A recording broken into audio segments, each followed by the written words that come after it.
That is the basis of the internet. I know it can be contested because it's a highly, how can I put this? It's a highly debatable context as to how the internet came to be. But one fact that cannot be disputed, it was led by academics. So it is really a privilege to come to, I can hear myself.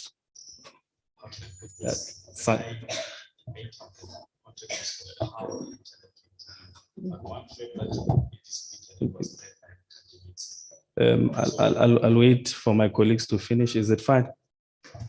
Okay, thank you. With that said, colleagues, I think it really is an honor to be hosted by a university which is, of course, classified as a historically disadvantaged university. For some of us that grew up in certain conditions that we know the communities around the universities are subjected to, it really gives me pride to bring it here. And it goes without saying, we also have to acknowledge our sponsor, Google. Thank you for coming through and really extending a hand to make this happen. I know it has been through a number of discussions, emails, but you always come to the party in one form or the other. For this one, thank you very much. The department to which, of course, we report to, thank you for your presence. I think you are always there in terms of many of our programs that we do. You are always providing guidance and in some instances getting involved and really rolling up the sleeves to make sure that it actually happens. And to my partners, FPP, the list is too long, as I said yesterday. If I don't mention you, my apologies, but FPP, we have worked the journey. We are still working it, and really thank you very much on your part for your attendance, your support. Nemisa, I think there's another one that might be coming through, but of course, to the other colleagues, we have another partnership with the University of Johannesburg. And of course, it goes without saying the municipalities and also the various provinces that we have been engaged and that has been supporting us. With that vote of thanks, and one can easily say all protocol observed. To introduce your boss is quite difficult, you know. I saw me Mukoni do it with ease. But Mepale Salekoze is the board chairperson for the ZA Domain Name Authority. And one can acknowledge, of course, her many accolades, whereby she has served on various committees, really championing and pioneering discussions in, around, and about the internet, how it should be used and how it should be benefiting the country as a whole. One thing that is quite unique and quite interesting about her journey is that she was one of the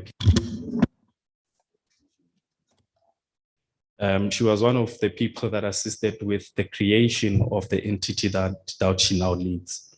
She continues in her journey now serving in a consultative role as a cybersecurity expert consultant to various entities in and around the country. So it gives me great pleasure, colleagues, to really introduce and ask my chair to step to the podium and take us through her keynote address. On that note, if you can give her a round of applause, thank you.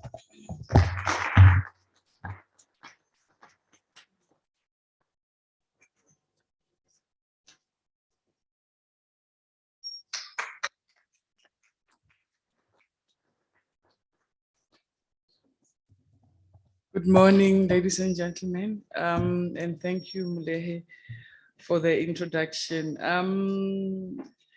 You know, for me being here today, I'm really very glad and I'm happy that we are having this year in Limpopo, because usually whenever we have forums of the sort, we usually have them in cities, big cities, Johannesburg, Cape Town, and Durban. But my take is that, you know, the internet is for everyone, and therefore everybody should be given an opportunity to participate and discuss matters pertaining to the internet. This is, as Ms. Mugoni has said, that this is the 7th annual Internet Governance Forum.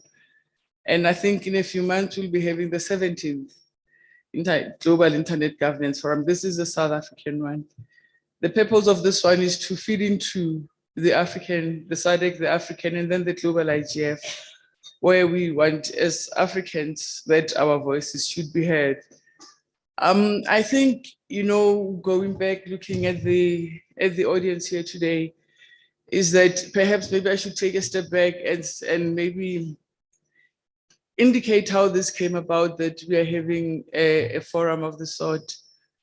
I think in 2003 and 2005, there was a summit called the World Information for the Information Society. It was in two phases, in Geneva and in Tunisia. So the outcomes of the second phase of WISIS was the Tunis Agenda for the Information Society, which mandated the Secretary General of the United Nations to set up the global IGF, which gave birth to the national IGFs, so that dialogue shouldn't be at the global level, but should also be at the grassroots level. But for me, having been gone through the journey, as Mulehe has said, is that this forum is really key, and it's important because we get to engage all stakeholders. We get to hear different perspectives. We get to understand where each and every people come from: academia, technical people, businesses, and so on and so forth. But also, what I've come to realize is that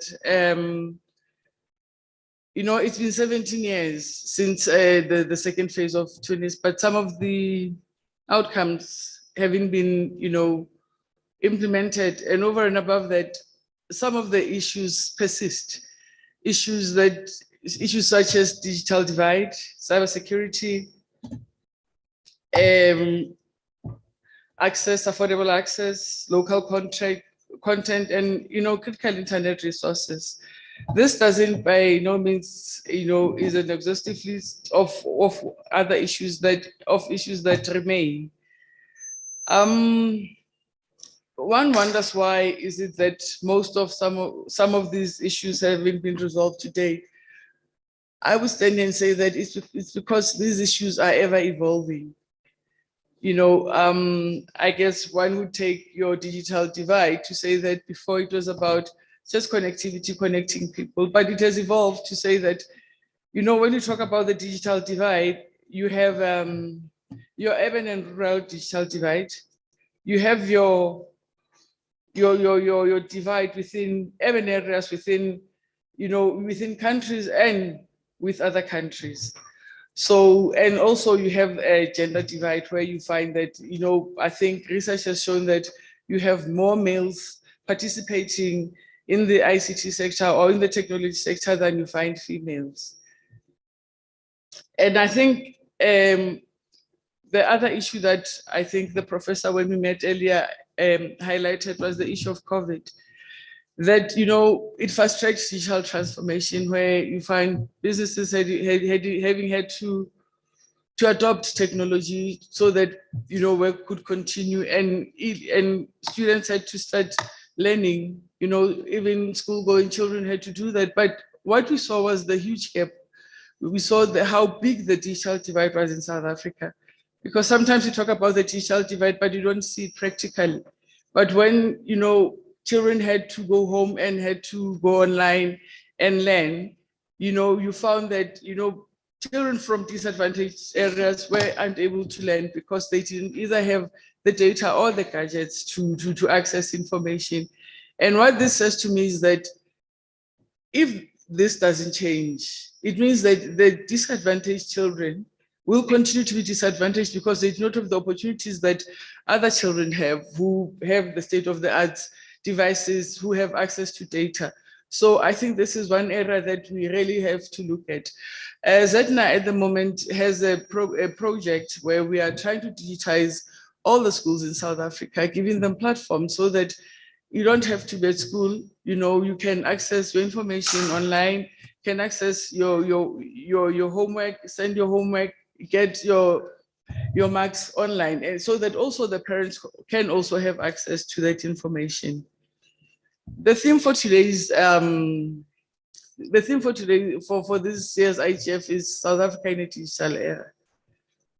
We are, as South Africa, like the whole world, we're in the midst of a digital revolution. And for South Africa to be truly, truly a digital society, I think there are systems and mechanisms that have to be put in place. There are pillars that support. And my take is that you need to look at the whole ecosystem, not just, do things ad hocly or, this one and then you think about the other next. I think key to all of this is skills development. You need skills for illiteracy, for people to be able to access and be able to use the internet, to be, to be customers of the life, whatever it is, that products and services that will be online. But also I think what is key, and this is something that I'm passionate about, you need people who are going to be developers of whatever applications we will be using. You need people who are going to start to be innovative and creative, and also maybe start designing equipment that will be solely South African. Talking about this point, I always say that I think as a country we are compromised when it comes to cybersecurity, because whatever equipment we use, whatever software we use, we have to buy it from someone else. We don't have anything locally made. Therefore, we don't know what bugs might be there, what backdoors might be there. So I've always said that I think we need research and development in this area so that we can be sure that we are 100% secure.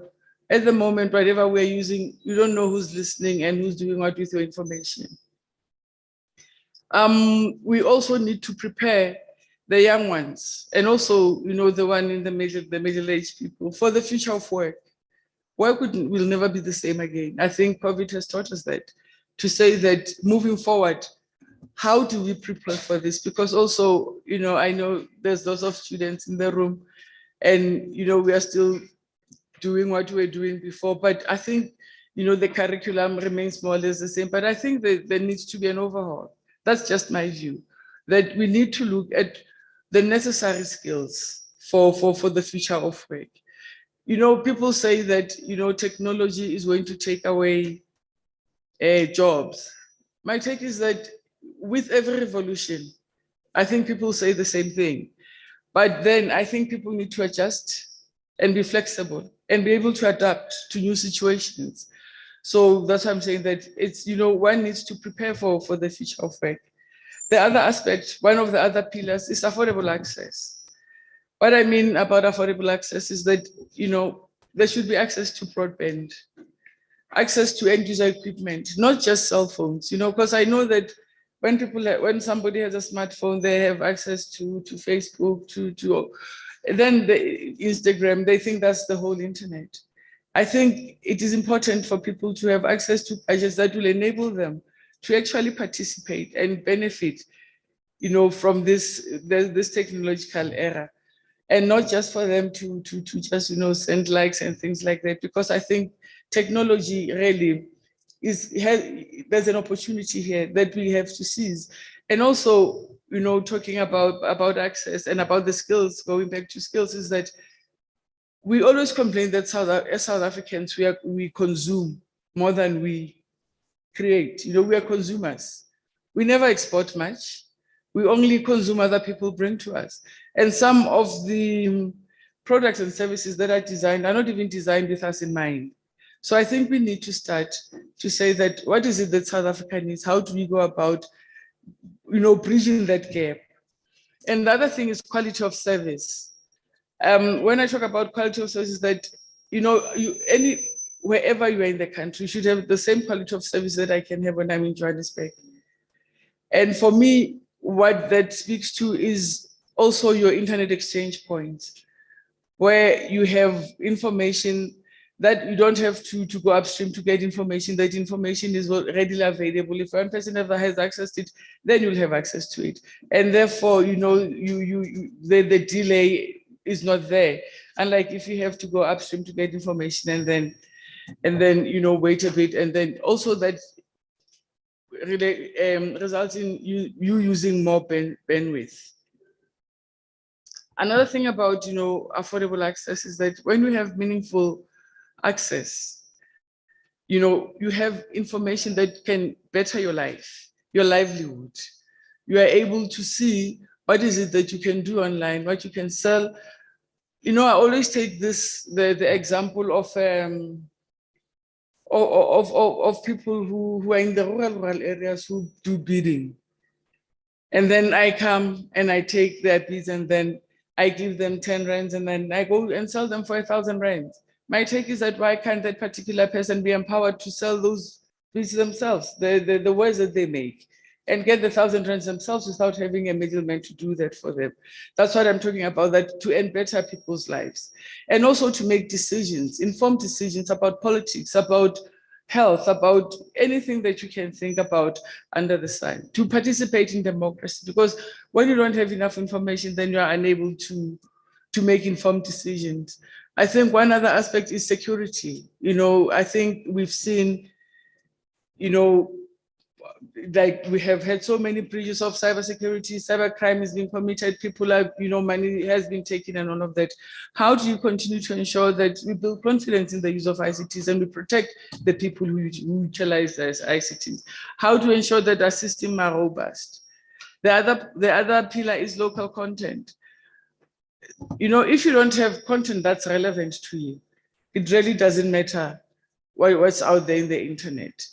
You know, at community level, I think we should have information that I can use as a, you know, as part of the community and all of that. And there should be promotion and advocacy of development of local content, like here in Polokwane. You know, there should be, you know, Sepedi online, so that my mother who cannot read English should be able to read the information and be able to utilize the internet also. I remember I used to my late minister, Ivan Mazipeka used to say that whatever it is that you do online, my grandmother sitting wherever should be able to understand. I think that this is what we should aspire for. That it's not about me having gone to school, but it's about everybody being able to understand and utilize the internet, especially to improve their livelihoods and their lives. And I think one other aspect that I want to talk to is about internet resources, your domain names. I'm from the Domain Name Authority. We strive to ensure that people have access to domain names at a reasonable price. You know, we have your IP addresses and all of that. But also, I think what I want to bring up here is the matter of who actually is controlling these resources, your IP addresses, your domain names. We are here, this is an Internet Governance Forum, and I spoke about WSIS. The forum was a compromise because at the time of the discussions, the US didn't want to relinquish control over the internet.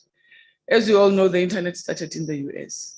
So there's an entity called ICANN, the Internet Corporation for Assigned Names and Numbers, which is an entity that runs the internet globally. I know that the internet is open, everyone can have access, but ultimately the root of the internet sits with these people. And the internet is a global resource and therefore should be managed and administered in that sense. No one country should have authority to decide what happens on the internet, because even the policies for the internet are developed at that stage. Currently, there are discussions around, you know, having a parallel internet, another internet. So this has brought about the discussion of fragmented internet.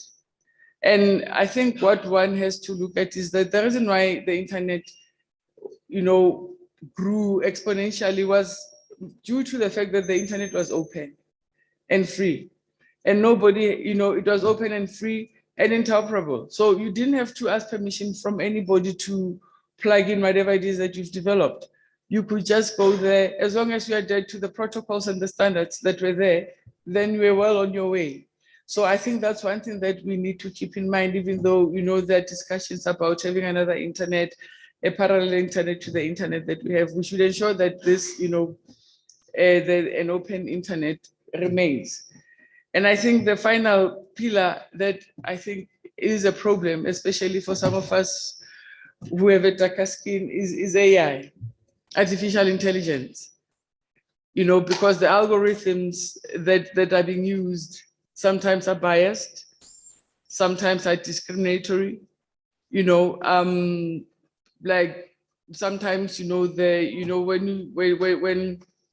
they do your face identification, then it can say that I'm the one who robbed so and so, and then the police come after me because it's not precise. Because the people who are coding, this is where the skill issue comes into. So the people who are coding are predominantly white and male. So how they program and the algorithms that they write would be biased to them. I think there was one company that was using AI whenever they would recruit people. And what was found with that company is that it didn't matter how good you were. If you were female, you would never get a job there because it was biased towards males and white males. Because then when you leave AI to decide and make decisions without any human intervention, then that's what it does, because that's what it knows, because that's how it's been programmed.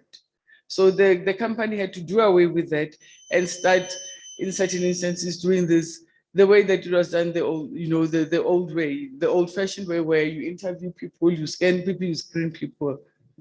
And I think also the other issue is that, when developing technologies, we should ensure, like your AI, that it's human-centric and based in a human rights, based manner, so that human rights are not infringed. Because with some of the things that I've spoken to, they do is discrimination, which is an infringement on human rights and so on and so forth. The last thing I want to talk to is about engagement of the community, because, departments, we deploy infrastructure, we don't engage the community, we don't understand the community needs. So I think this is important, to get buy-in from the communities, and to also give information, impart information about the benefits, the opportunities that, can be brought about by this, rather than, have infrastructure sitting there that is not being utilized. Earlier I spoke about infrastructure. So it's an ecosystem. You have infrastructure, you have devices, you have content, relevant content.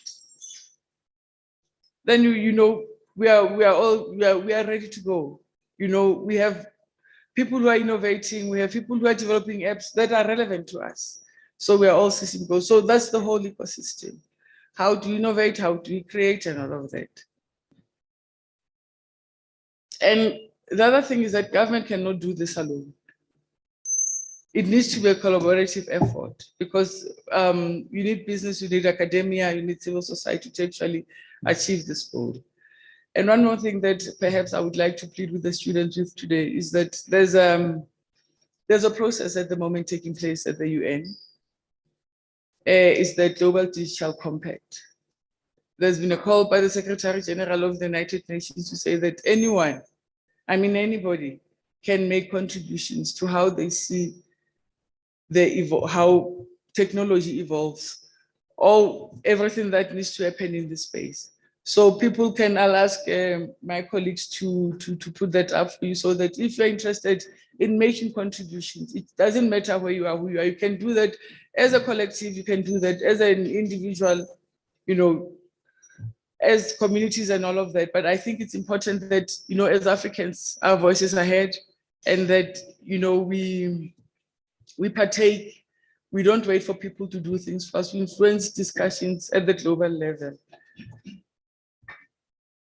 I look forward to the discussions here today, and I see young people here, and I'm expecting that we'll have robust discussions, so that when we leave here, we might have a document that we can perhaps submit to the department to say that this is what, the young people are saying, and this is how they see us moving forward. I wish you all, fruitful engagements, but I'll be here listening and taking notes. And yeah, looking forward to the discussions. Thank you very much.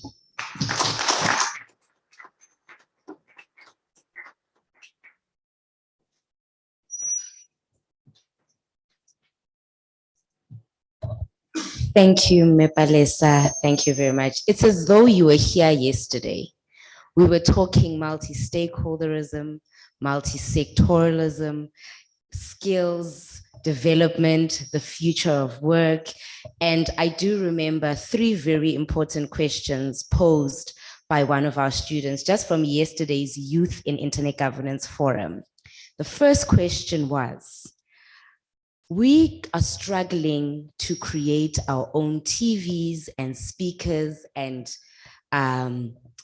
just our own infrastructure that we use in everyday life. How do we now start planning to create robots? The comrade is right here somewhere. He's a comrade, that one. The second question was, how do we get involved? You know, those were the 2 very important questions that were posed by young people that were in the room yesterday. So there is an eagerness to learn from what I got, but even more, there's an eagerness to be involved. With that said, that's just a wrap up from yesterday before I start introducing the first session of the Zuri IGM. Thank you very much, Mepalesa. Thank you very much, Ndadewesi, for your welcoming remarks and your keynote address. We are moving right along to the first session of the program, which is titled Data Sovereignty and Governance. Who owns and manages our data? It's not data that we buy, but it's our information. Now we are going to have a panel of experts that are going to be asking or answering the questions that we have. Who owns our data? The information that we fill in when we are filling in a form, who owns it? How is it managed? Do we have access to the policies, or do we know who has access to it? Do I know if the next person sitting next to me knows what information I've submitted about myself? If we don't know that information, who does?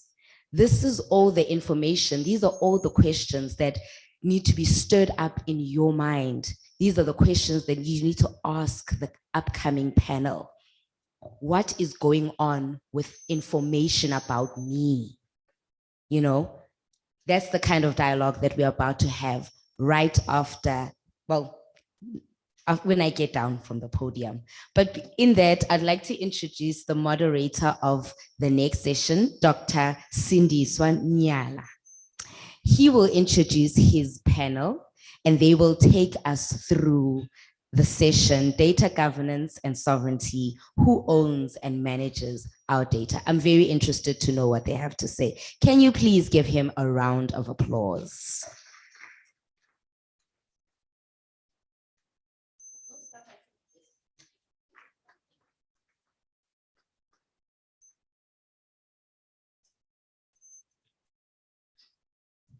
Good morning, everybody. Good morning. Maybe I should have walked slowly so that you keep clapping until everybody gets here. Anyway, it's just a joke. Thank you, Tsudufedo, for the invitation. And my work has been made a bit easier because Ntatewesi has already been introduced. And so he might want to also maybe reintroduce himself. Maybe Tsudufedo left something out. But just as a formality, Ntate, can you say something to the audience? What do you want to know except what I've given out, you know? And I think that boils down to the discussions of today to really understand what is it all about when you talk about data sovereignty, or is it one of those catchy phrases? But with that said, colleagues, my name is Molehe Wesi. By employment, I'm employed by the ZA Domain Name Authority, which of course looks after the internet space in South Africa. One has another life, which is an academic life with another university. Unfortunately, it's not UL, where one is doing or aspires to conduct and conclude research looking into digital factors that impact SMMEs. One of those being around 4IR technologies, issues around digital economy, and also talking to the subject that we'll be engaging on today on data governance and sovereignty. So that's who I am in a nutshell. I will be available, of course, Chair, for any further inquiries. Thank you. The other panelist is Dr. Anwar Fahad. He's supposed to be online. I hope he's online. If you cannot see him online, then it means we will all attack that OSC. Oh, Anwar, hello. Would you mind? Everyone. Can you hear introducing me? yourself? Yeah, we can hear you. Go ahead, introduce yourself, please. Okay, good morning, everyone. My name is Anwar Vayed. I am the director of the Data Intensive Research Initiative, which is a substructure of a bigger organization called NICIS, National Integrated Cyber Infrastructure System. And this organization is managed by the CSIR. So thank you for the opportunity. Welcome. The title for today's discussion has already been said, and that's data sovereignty and governance. Who owns and manages the data? Now, if you look through yesterday's program, there was a discussion about the state of readiness for 5G and 6G, that is within South Africa. And what it means is that already there is development in terms of mobile networks, and that development translates to the growth of the internet. The growth of the internet also speaks to more data. In other words, lots of data is being churned out, and lots of enterprises are now making use of that data. With that growth and that data, it means that data, as Mayor Palesa put it, there are a number of issues, infrastructure issues, security, etc. So to kickstart today's discussion, I'll start with you, Ntatewesi. What's your take on data governance and this data that we're talking about? Who really owns it?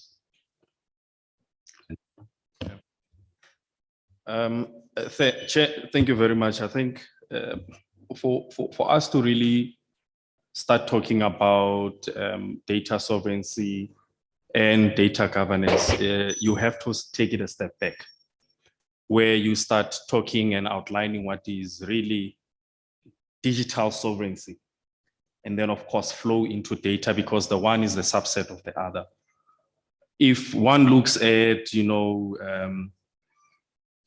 digital sovereignty is really having a control or oversight, either be it yourself as a person, an organization, or a country, to determine your digital destiny. And this comes in a form of infrastructure, data, and whatever that you do within the digital space.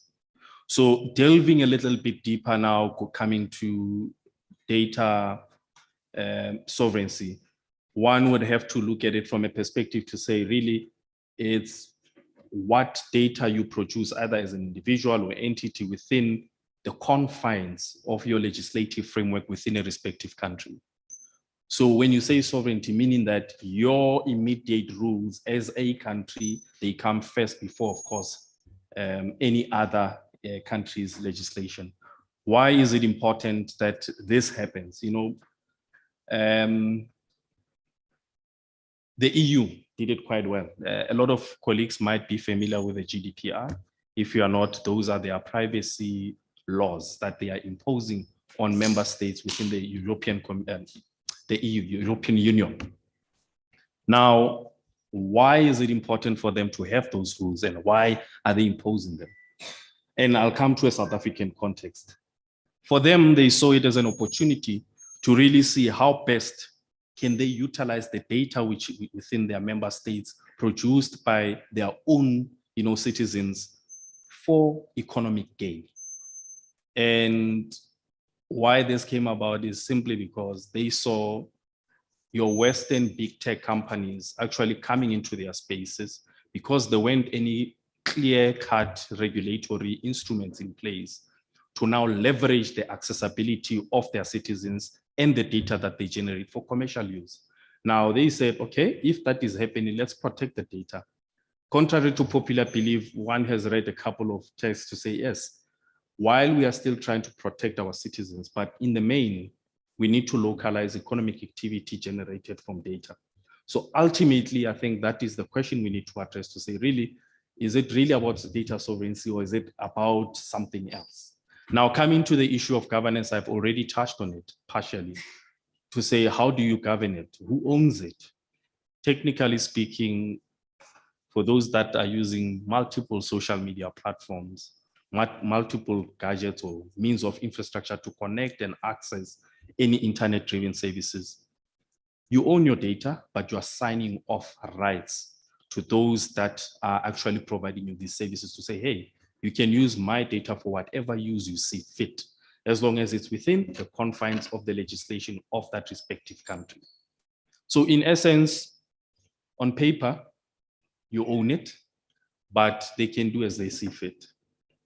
And this is the conundrum, I think, as we engage myself, yourself, Chair, the participants online, and also my fellow panelists to really delve a little bit deeper to say how best to now ensure that it's a mutually beneficial relationship. We need not negate that there's something has to give. I can't give you a service for free. Something has to give. So in that case, they saw an opportunity. You have data. We have the infrastructure and services. Let's swap. Now, the question will also be, how do you want to be forgotten on the space? Because you give the data, but at one point or the other, you might choose to sever the relationship and decide to move on. So now, if that comes, are you allowed to say, hey, remove my information for wherever you are storing it? So these are the things that, as one was preparing for this session, I picked up and would like to also engage the members of the panel and, of course, the audience on the thanks. Thank you very much for the issues that you have raised. Maybe I can now turn to Anwar. Anwar, there's a tendency to centralize the data, like as the Ntate has put it, the data is now sitting somewhere. In terms of it being protected, what can you say about the policy issues regarding the protection of the data that we are talking about? Thank you for the question, and good morning again to everyone. I did have a few slides to show, but I'll first respond to your question. I think most of us are aware of the several legal acts, POPIA, for example, and globally in Europe, the GDPR. And these regulations or laws are aimed at protecting the rights of the individual and the privacy of the individual. But in my opinion, they don't go far enough. They are certainly not sufficient to protect the individual in terms of privacy, and definitely not sufficient to protect sovereignty of data. And when I say data, I mean it in a very general sense. Information about individuals, data collected by various organizations, and so on. So my view, my opinion is that there are major issues to be addressed in terms of protecting the privacy of individuals and in terms of gaining or maintaining control over data. And I'm distinguishing here between what we can call private data or personal data and data that is collected by institutions in the country that holds lots of potential for essentially monetary benefit for those who use them. So in short, that would be my response to your question. I hope I've answered it. That will be up to the audience. This data that whose policies you have just discussed, let's see. For my centralized data, my data that has been collected, who has access to it? Other than myself who gave it away.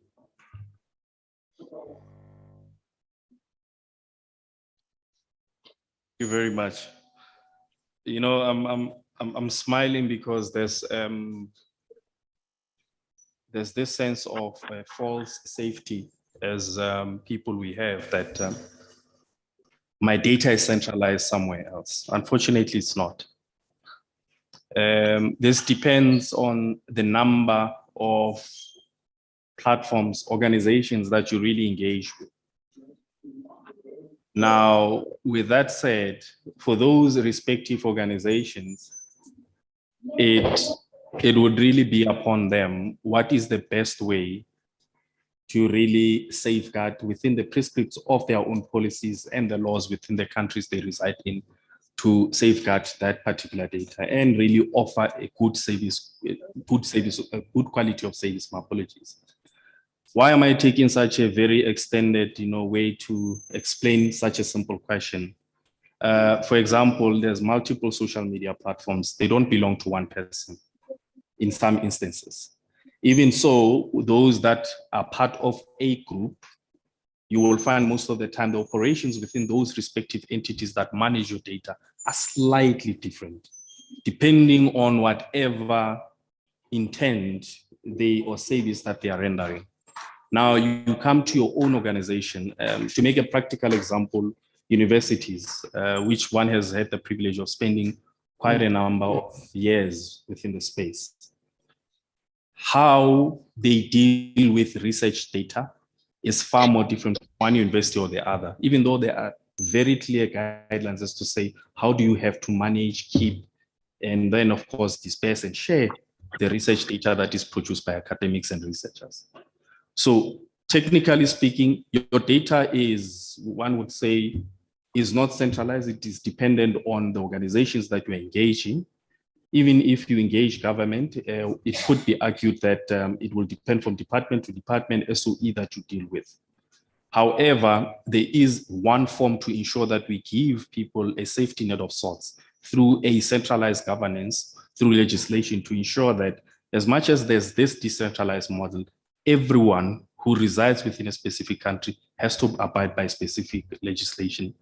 My fellow panelist has already mentioned or spoken to Poppy. There's many other legislation that are coming in and really are forcing organizations to realign with best practices. If one also looks at even at internal organizations, there's also prescripts from either cybersecurity perspective, performance, or even audit mechanisms that in one form or the other forces organizations to behave ethically when they handle data, be it as a personal information or information that can be generally shared. So meaning physically, it's dispersed, decentralized. But when one looks at logically from a perspective of legislation, it is somehow centralized because it's governed from the same sets of rules. Thank you.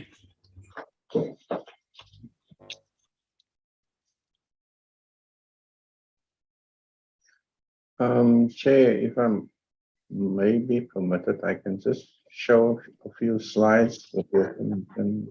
Oh yeah, with pleasure, please go ahead. It's what I wanted to ask you to do now. Okay. I'll share my screen. Let's see if I can do this. One moment. Okay. I'll go into, can everyone see this?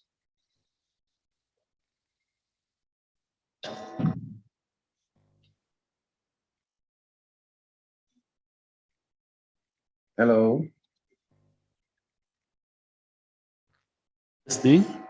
Can everyone see my screen? Yeah. Okay. We all can see your slide. Please go ahead and explain Okay. what you. All right. Thank you very much. So I prepared the slide just to give some context to what my view is of data sovereignty. And I've summarized here in the first few bullets a view, a generally accepted view of data sovereignty. And as was said previously, of course, data sovereignty forms part of a bigger topic or subject, which is digital sovereignty. But for data specifically, it's about data flow across borders. It's about self-determination, if you would like to call it that. And if you unpack self-determination, it's about governance, stewardship, custodianship, and ownership. And all of these terms mean slightly different, have slightly different meanings. Governance concerns the rules and regulations that should be applied to data. Stewardship concerns the management of data. Custodianship, responsibilities and accountabilities, and ownership is also different, also have a different meaning. So while these terms are sometimes used interchangeably, they mean slightly different things. And it is important that all of these views on data sovereignty be addressed in a proper and a sound way. And there has been moves towards this. There's a notion called self-sovereign identities, which was created worldwide. And essentially, it grants individuals control over the information. And it also provides a way in which one can confirm or verify ownership of websites and services and so on. So this concerns, it doesn't really concern the personal individual so much, it's more about organizations. And to that end, quite a number of countries have implemented what we can call sovereignty laws. And the implications are, in fact, interesting. For one example, China, for example, their sovereignty laws have prevented Google from collecting data in the way that they do collect data in other ways. And Google is withdrawn from providing some cloud services in China and other markets. European Union is another example. They've implemented what is called IDAS. But the difficulty with these is that all of these laws are specifically aimed at business transactions, and they're not really concerned so much about the protection of individual privacy. So that, in a nutshell, is more or less the state of play, the current status in terms of data sovereignty at the global level. The issues that we need to consider is, number one, the extent to which other markets gain value from data that is collected or generated locally. And the data market, as everyone knows, is probably one of the most, has got the most potential in terms of monetization. There are millions and billions of euros and dollars, not rands, euros, to be generated from the data market. And this has led to a phenomenon called helicopter monetization. And essentially what that means is that someone else takes your data and makes money from it without having to pay or compensate for the effort and the expense of actually collecting that data. Another implication is the way in which our indigenous knowledge is used and applied. And one can consider this as a form of neo-colonialism, whereas before, other countries would take control of governing a country. Nowadays, countries take control through taking control of your data. So it's a form of, one can probably characterize it as digital colonialism or neo-colonialism, but essentially it amounts to other countries taking control of data that is generated internally, data that has value, data that has the potential to be monetized. And in all of this, privacy and ethical issues, transparency, they are important aspects. Snowden, WikiLeaks phenomenon, for example, is an important one. And of course, security is important. The other two aspects concerning sovereignty is what is called the right to be forgotten. Google, like most other multinational cloud service providers, collect a massive amount of data. They know more about the individual than the tax people know. They know where you shop, they know where you go, they know what you like, they know what you don't like, and all of them. And some countries have imposed legislation that allows people to be forgotten, that information to be removed. Another misconception is that of informed consent. How many of us have just clicked the T's and C's button in order to get access to a particular service? There's research done that showed that it will take about 76 days to read all of those terms of conditions, let alone understand it. And what is happening today is that people, as I think it was mentioned already, glibly give away their rights by just clicking on a particular radio button. And in some cases, people don't have a choice. If you want to make use of that particular service, that is what you must do. So these are issues that need to be considered, need to be addressed at national level and probably at regional level as well. The legal constraints, legal conditions like POPIA and GDPR are certainly not sufficient to cover all of them. And then the last point I'd like to raise is about data transparency. There's a move internationally to open, especially research data, to open it. And there's got to be some way of balancing this trend towards open data and the protection of the individual and the protection of our data. There needs to be some harmonization between these two concepts. And the data and cloud policy is one way of doing it. This is a policy gazetted by the Department of Communications and Digital Technologies. But there's a lot of work that needs to be done to implement that policy. And I think it will be important for these organizations to join hands and to actually make an effort towards implementing some of the very good recommendations in that policy.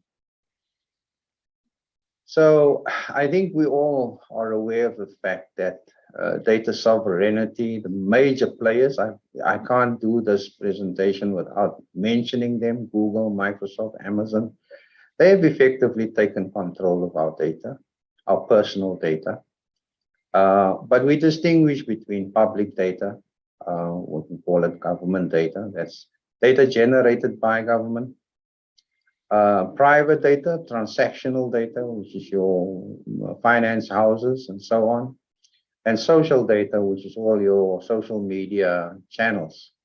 And then thirdly, primary and secondary research data. We make that distinction because it's important to consider these categories because the level of control that governments would vary across these different categories. So there's a move towards government cloud services. And of course, it's got a lot of potential for more effective and efficient service delivery. But as quoted in one of the papers, it presents a legal risk and it cannot be adequately addressed just by technology or through contractual arrangements. But the issue mentioned by the chair initially about where data, cloud data services store their data, that's a major issue.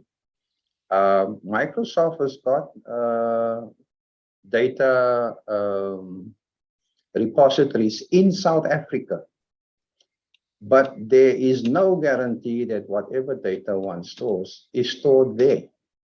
And the problem there is, of course, that the data is subject not to national laws, South African laws, but it's subject to the law of where that particular company sits. And all of those companies are located in the United States.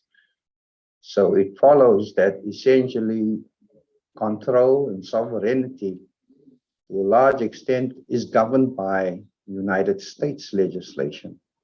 And this is an issue that must be addressed. And I've mentioned the data and cloud policy already. We're also working on what is called persistent identifier services or handle services in an effort to address these issues at the national level. I'll skip this slide for the sake of time. Thank you very much for your attention. Maybe can I take you back to the issue of self-sovereign identity? Yes, sir. Yes, sir. What can you say about South Africa? You talked about China and interaction with Google. What have you to say about South Africa locally? Is there anything that is happening? The nearest, I'm sorry. Okay. The nearest we got to sovereign identity is this policy, the data and cloud policy, which has been gazetted by DCDT. It does not address self-sovereign identity explicitly. It's implied in some of the recommendations and some of the controls that they would like to implement. But as you know, there's a big difference between what a policy says and what is implemented out of that policy. Policy makes broad statements about general things, but to actually implement a policy, you need to have various processes and so on in place. One of those processes could be the implementation of a self-sovereign identity in South Africa for South African organizations. So government could be one individual, can be considered to be an individual in that area, but there's a requirement here for perhaps government ministries or departments to begin to consider establishing a self-sovereign identity so that they have control over the data that they publish. There hasn't been any specific or explicit work towards this, but it's something that is implicit, I think, in the data and cloud policy. Does that help? Yeah, that's okay. Thank you. Wesley, can I take you back to the issue of data governance? Maybe the people in this room may want to know what would trigger someone to initiate implementing data governance.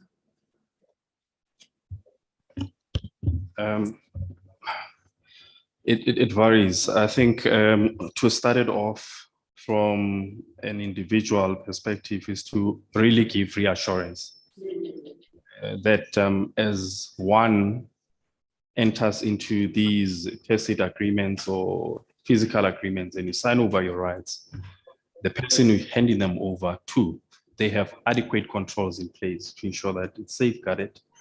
And I'm saying this because that's the main concern. I think a lot of people are a little bit edgy when they engage with someone they don't see. Will my data be accessed by those that are supposed to see it? Now, if you really roll it up to an organizational level, be it a government department, an institution that is there for profit or for non-profit, when you relinquish this data, are they going to stay honest and really use it for what they asked it for? And now also, when you talk about governance, are they well governed? You know, do they have the adequate controls? And also from their own, one would say, selfish perspective, the rule sets that are in place enabling me as an organization to function well and to remain sustainable within that specific environment. That's why, of course, such forums and many other forums are quite good to really listen to both sides. Now, when you roll it up to the state, that's where it gets a little bit interesting because they would like to balance all factors. My citizens, those that come into my country and invest, those that are there already operating, do I provide a conducive environment? As the good doc has already indicated, there's a policy out. But of course, there are still gaps. But really, just to come to the party of government, they can't really close all the gaps. That's why they have to gazette certain pieces of legislation with the hopes that those gaps will be filled, not fully, but to the best of their ability, and then implement the policies. So with that mix, they set the tone at national, setting legislation for data governance to take place. Organization look towards those legislations and also looks at best practices. There's quite a number of best practices across the globe to really say how best can we ensure that we safeguard, there's processes in place and so forth. Of course comes the individual who would then choose.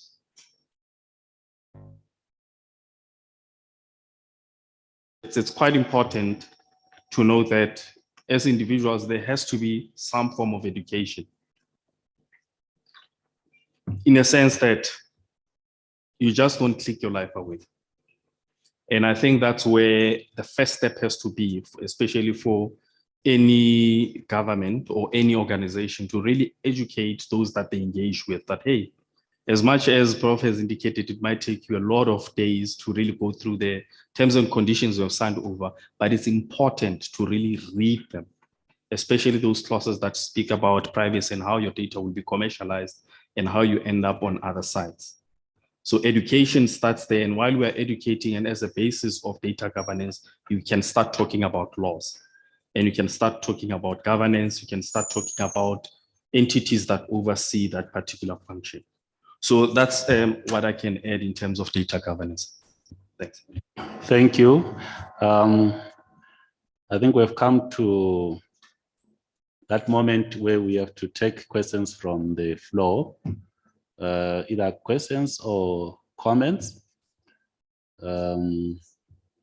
Somebody just did raise up their hand.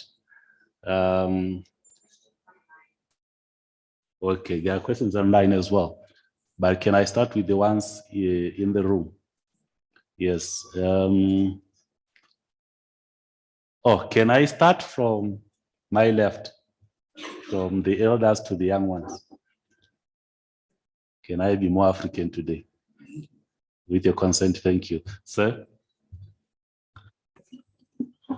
Thank you, Chair. I just wanted to find out, with regards to SSID, right? How do you then opt out? For instance, when you say log on to any website, right?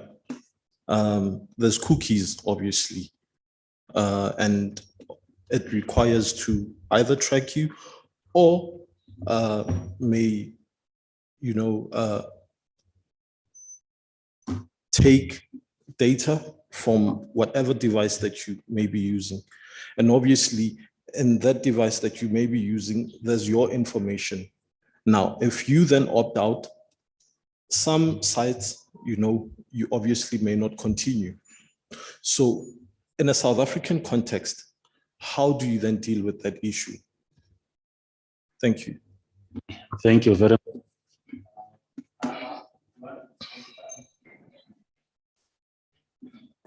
Anwar, would you want to respond to that? Yeah, I can try to answer, and thank you for a very good question.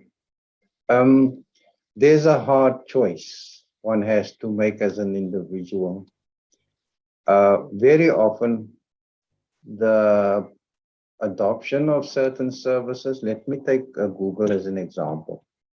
If one wants to use Google services, you will be required to give away your rights.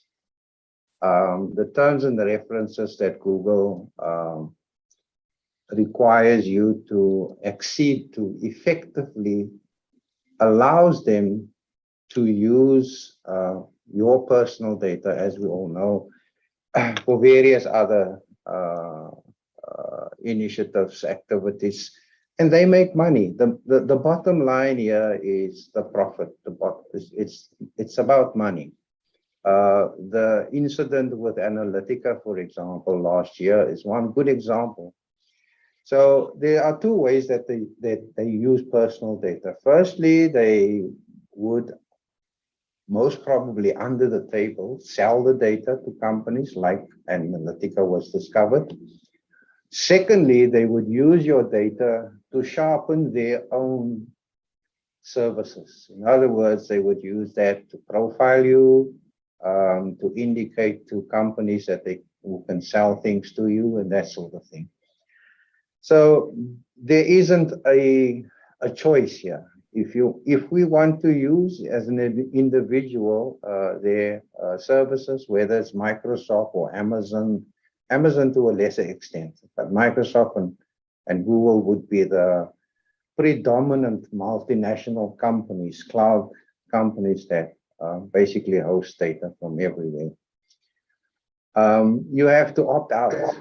And the alternative is for South Africa to start its own cloud service company, as is the case in China with Huawei. They have now started their own cloud repository and cloud services. And it's an attempt to break the shackles that Google and the likes, Microsoft, impose on the individual. So the only way out is for us to develop our own cloud services, and that will give us the ultimate sovereignty. We would be in control. Some more questions. There were two questions on the floor. The lady in white, is it the one in white? Yes. And then the next is that gentleman next to you, and then there's say here at the front. Ask all of the questions, then they respond to them as a whole, so that maybe we might minimize on time.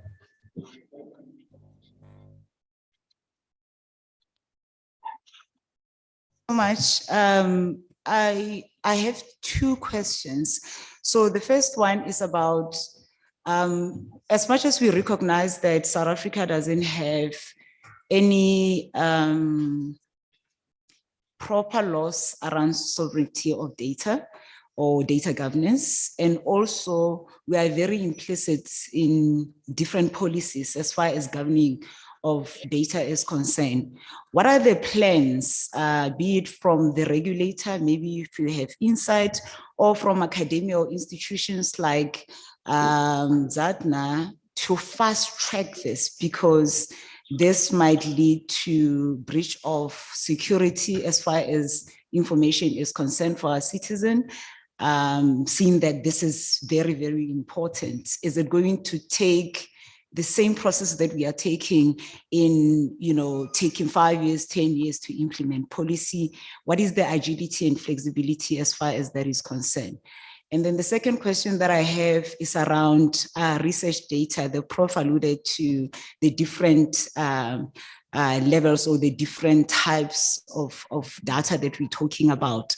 Research data becomes very important, especially when you start to think about how we share research. I know most scientists are very protective of the data that they have because they wanna protect their research until it gets to either clinical stage or the stage that it can be shared. How do we start to democratize that, if that is the right word, to ensure that we are able to collaborate with people that are outside of our jurisdictions and we can learn from others? Specifically, I'm talking about health data because that is the one that seems to be very, very sensitive. Thank you. Okay, thank you. Next question, please. Sorry, okay, thank you. I would like by thanking Dr. Anwar and Mr. West. He really touched where I'm really passionate about, where he talked about decentralized data and its privacies. But my major concern in this discussion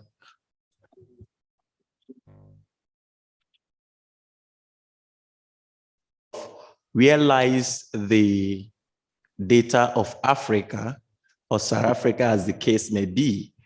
And because I've been working on property rights in the age of digital inheritance.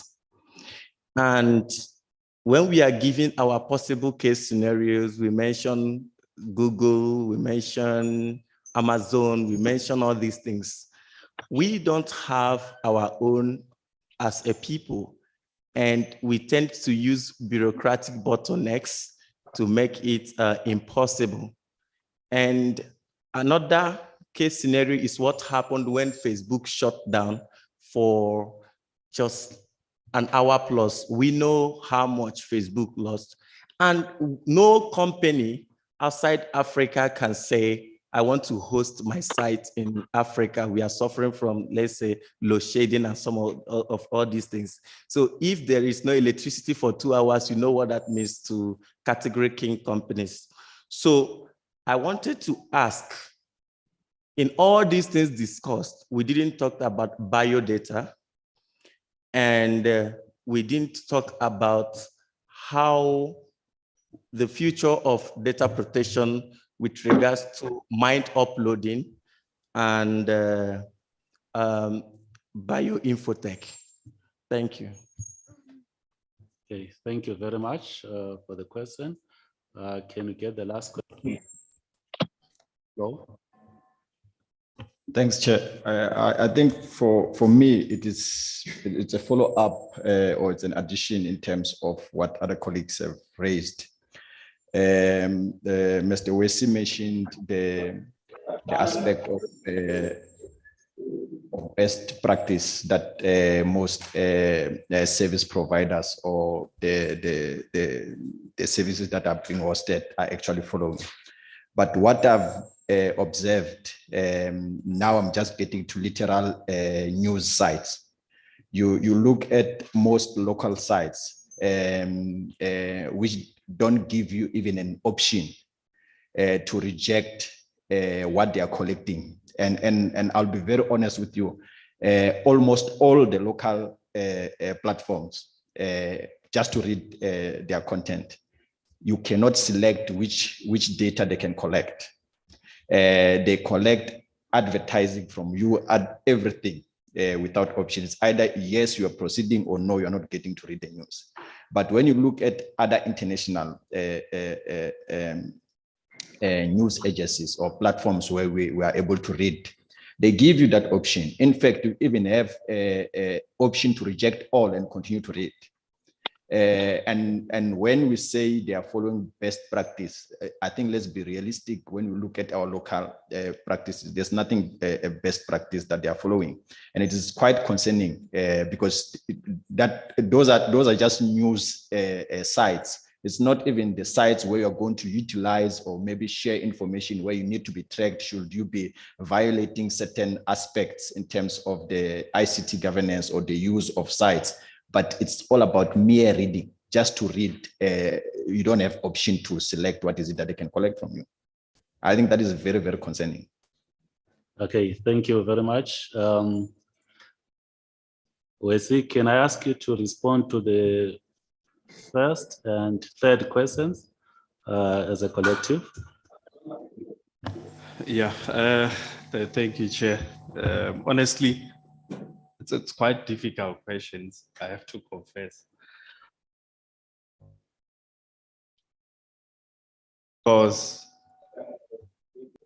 Because we live in a very globalized environment, we tend to look at what our counterparts are doing in terms of enforcing and implementing their legislation. Why am I citing this? One thing that I know about the EU, they are very decisive. China, they're very decisive when it comes to their own piece of legislation. And I think that should be the starting point when you talk about sovereigns. You must be decisive about your legislation and implement it to the letter. I'm speaking about this because from an EU, when you talk about GDPR, they are enforcing it. They have a cookie management portion under their articles, which dictates how they should handle, organizations should handle cookies.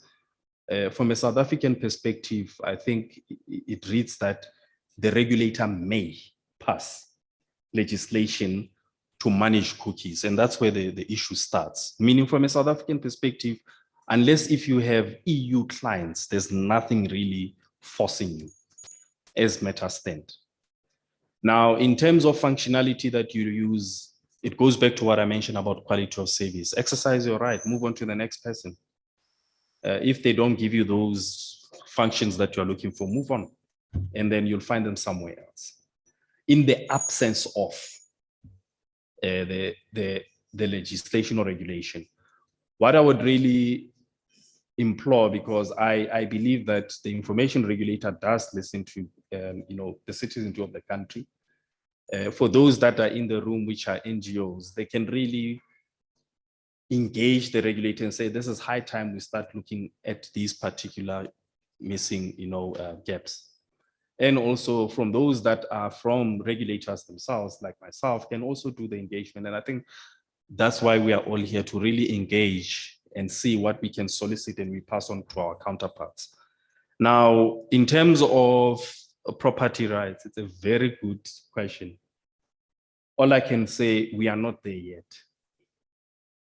Why am I saying this? As a country, if you look at the piece of legislation, one of them which is quite interesting, which is ACTA, the one that we created as an entity, as ZNA, there were pieces of that legislation which now have their own standalone legislation. One can talk about the Cyber Crime Act, which is now an act. And you can also talk about POPI, which is also now an act. But before, they used to be in one form or the other included in the Electronic Communication Transactions Act.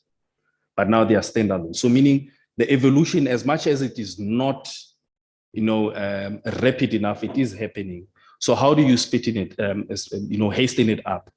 It's through engagement or initiatives like the one of data and of course, cloud policy, which was put out.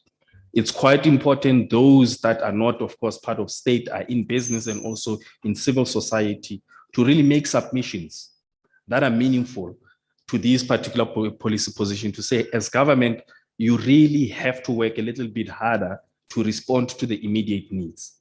But one thing that I know, and I'm certain of, the response to the digital age will not be as fast as it evolves. So the question will still remain, will we be adequately responding to it? And why am I saying this? There's talks about now, we need cloud services, we need data sovereignty, we need to localize data, residents and all of those things. Once you start talking about that, you need to talk about infrastructure. Do we have the adequate infrastructure?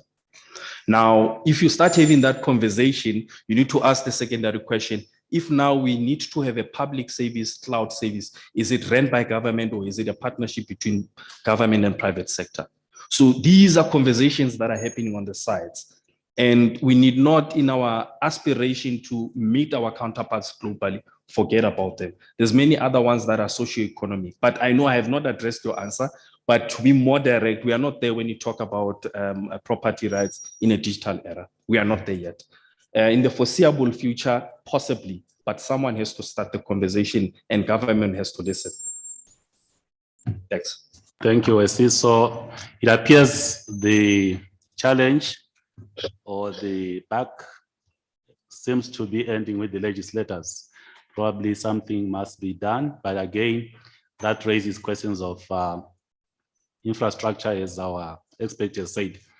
Anwar, can you please respond to the second question, which was where does SA data sit?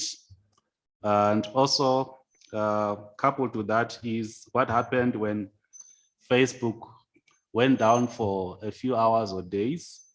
Okay, thank you.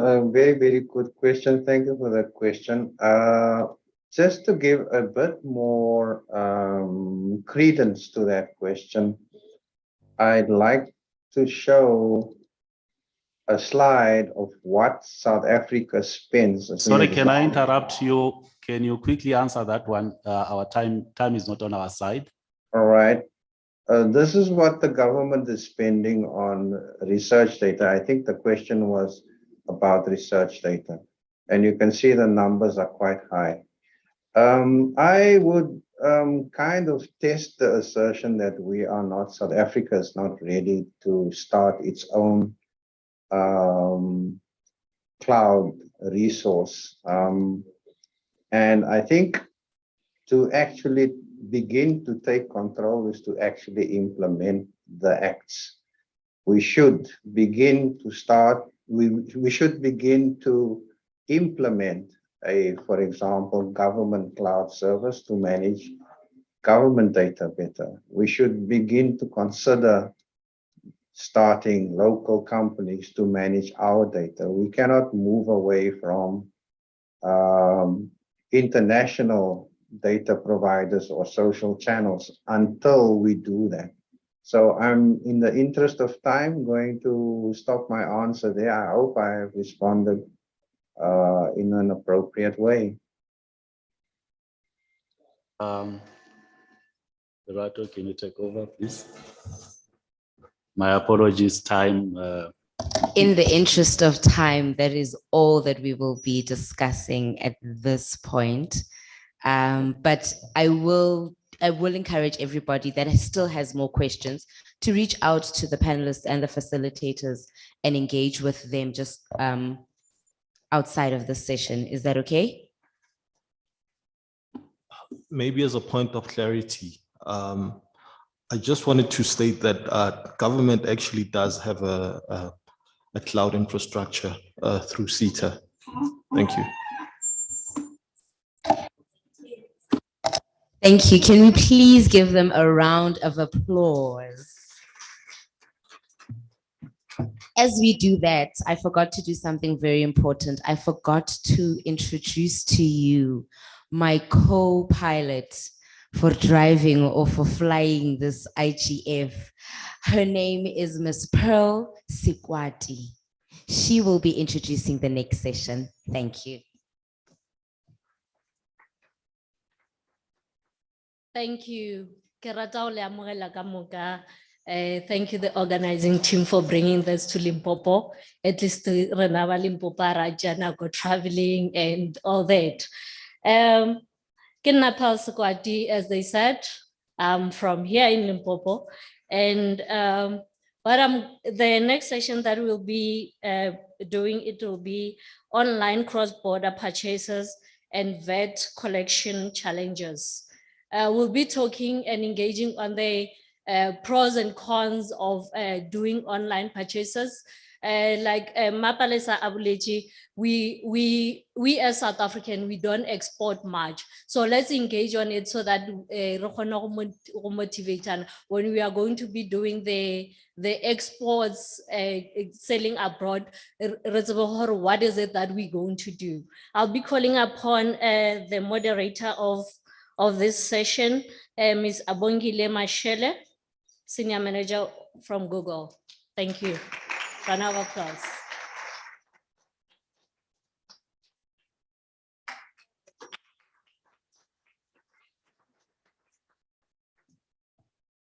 Good morning, everyone. Or you say Khotsong here? Tobela. Good morning, everyone. My name is Abongile Mashele. I lead government affairs and public policy from Google. Ntatewe, is he still in the room? I think the previous panel was very one-sided. I just need to put it out there. I'm not sure if the professor, the good prof, is still on the Zoom platform, but it would be great to have an opportunity to actually share what are these companies doing to protect the data that they utilize, because that's the nature of the companies. They are data sharing companies. And I think some of the things that were said earlier may be in the media, but not necessarily true. But I'm not going to dwell into that. I just thought I wouldn't be doing my job if I didn't highlight that there are there are different perspectives and there's different views to data governance. And I think the panel we're about to look at now, it's looking at how do we use data, how do we view data as an economic enabler. I think what the discussion was talking about was that data now, it's not just information for the sake of information, it's an economic resource. It's become a critical and very important economic resource in the tech world that we are living in. And the types of data that we deal with ranges from personal data. So the conversation that we just had now focused a great deal on personal data. But that personal data also informs industries, it informs, there's health. There was a question that was asked earlier about health data, there's commerce data. So there's a range of data, there's government data, there's security of government data. So it's a very big topic. And I don't think it's something that we could cover and unpack in a 20-minute session, but definitely a very important discussion. So now what we're gonna focus on this panel is how do we manage cross-border data flows? Because it's important to acknowledge that in the global nature of tech, in the global nature of the economies that we're operating within, you find that there is a cross transfer of data. It could be a data by myself as Abongile, buying something from someone who is based in Kenya, and I have to upload my information on their site, on their portal. How is that treated? So basically, we have a panel of very clever people who are going to help us unpack what do we mean by cross-border data flows? How do we leverage cross-border data flows? What are the legal and economic considerations that we need to look at as individuals, as governments, as companies, when we're talking about cross-border data flows? Now, on the Zoom platform, I don't see anything up there as yet, Sulu. We have the three panelists decided to join us virtually. Are they on? Are they on? So we've got three panelists. One is Mr. Unalin Namhlongo. He's a news reporter from Opera News Hub. We have Ms. Musa Tekiso, who's the executive head of international and legal and regulatory affairs at Vodacom. The third panelist that we have is Ms. Shamira Ahmed, who's the founder of Africa Digital Development Advisory. I would like them to greet. Okay. Hi, Musa. Hi, Shamira. Hi, good morning, everyone. Morning. Okay, is Mr. Mhlongo not joining us? Oh, hi. Tabela. All right. Good morning, everybody. My name is Unalen Namhlongo. I'm a news reporter at Opera News Hub. Also was a news reporter at the Government Communication and Information Systems. Other than that, part-time, I'm also a radio presenter, so I pretty much do it all when it comes to the media space. Hand over to the ladies on the Zoom platform. Can I start with Musa? Hi, good morning, Tabelang, everyone. My name is Musa Tekiso, and I look after digital and AI regulation at Vodacom Group.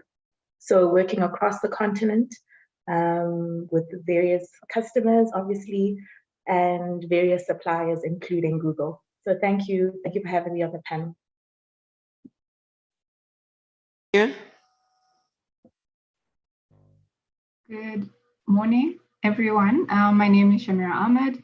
I am the founder of Africa Digital Development Advisory, a boutique advisory and consulting firm that provides rigorous research, policy, and regulatory advice on all aspects of the data-driven digital economy in sub-Saharan Africa.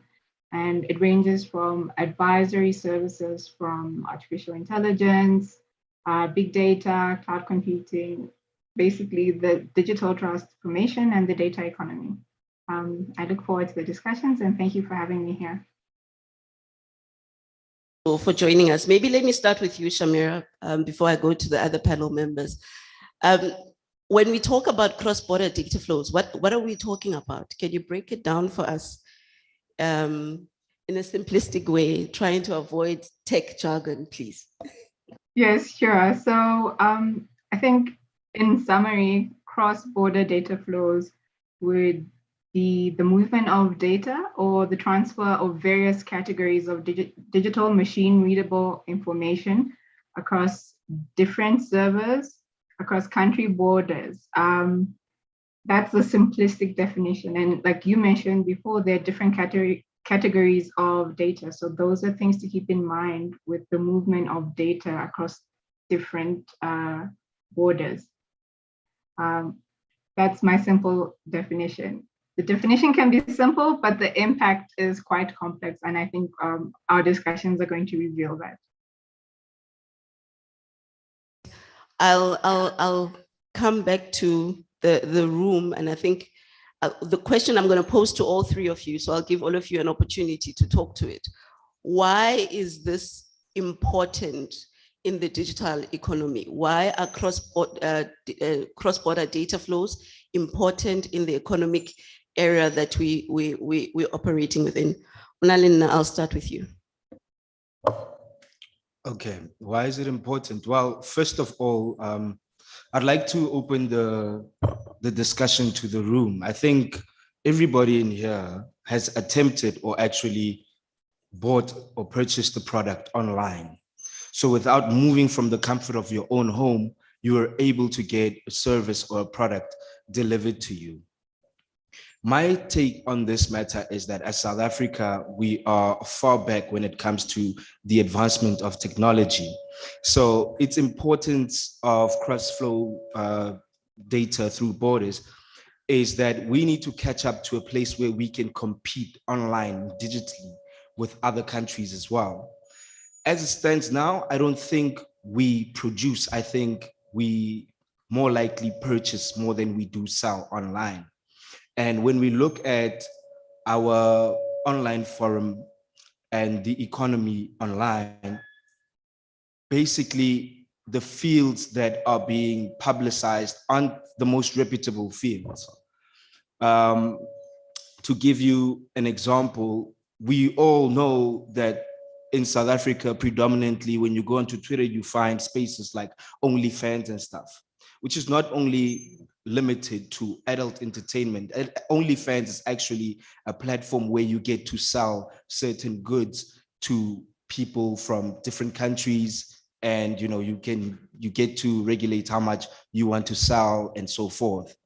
However, it also poses a threat because this technology is now also available to minors. If you look behind me, you see the banner, which is standing against child pornography. So opening up this space for us to be able to bring our services and products to people also poses a serious danger regarding to how the space is used and who can use it.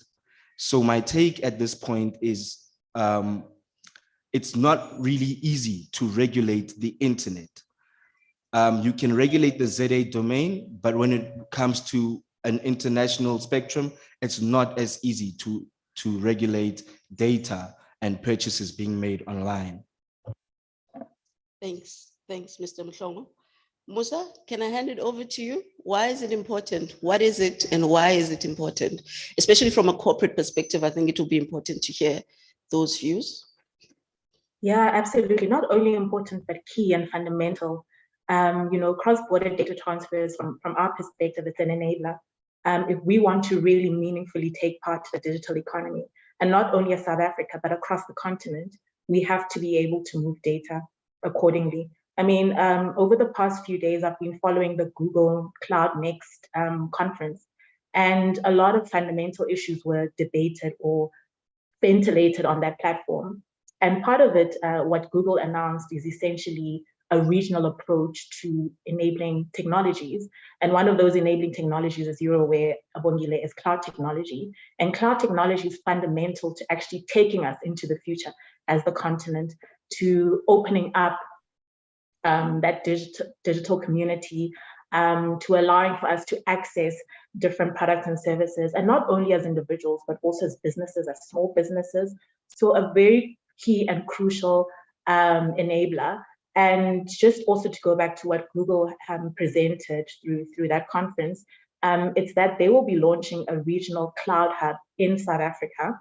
And that is important to highlight, because if we only have one cloud facility, which is in South Africa, that's supposed to service the entire Africa region, how do we get other countries outside of South Africa to leverage that technology and to bring their consumers and their small businesses into that digital fold if we don't allow cross-border data transfers? So like I said, not only important, but fundamental and key to opening up that digital economy.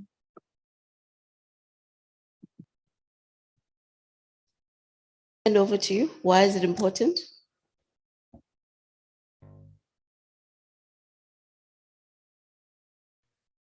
Excuse me, Abo, what's the question for me? Three of you, why it's important for us to be looking at cross-border data flows. What will be the impact? Can you hear me? Yes, I can hear you. Sorry, I had like a small glitch over there. So the Vodacom network. Well, in terms of why cross-border data flows are important, as already mentioned, it's crucial. Transfer and movement of data is crucial to so much enablement of economic activity in the growing digital economy. Even in Africa, even though we are still going through the digital transformation processes, the movement of data is important to many activities, for business, for in the health sector. It's industry-wide. We need the movement of data to inform decisions, to enable decisions, to build trust, security, create jobs, and so on and so forth.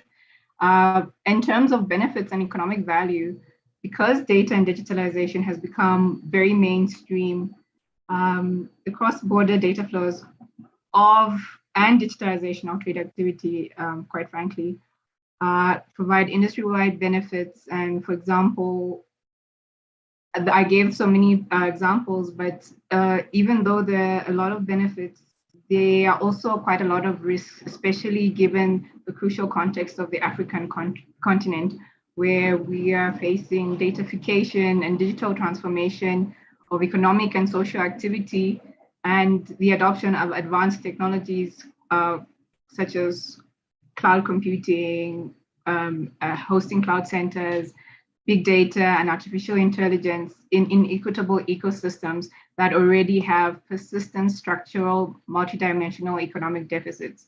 So while there are benefits, I think the context of where these technologies or where regulation and data on and governance of data is done is important to create policies that ensure that when we are talking about data and new technologies, there are considerations of who will be impacted and that it's inclusive digital development. Last part, you said it's important where the governance is done. What do you mean by that? Could you break that down for us? Yes, sure. Well, because that it's the borderless dimensions of the digital economy and datafication of society and economy has no boundaries. It's data, the internet, and digitalization is borderless essentially, because especially given like the backdrop of the internet is founded on free flow of data and accessibility for everyone.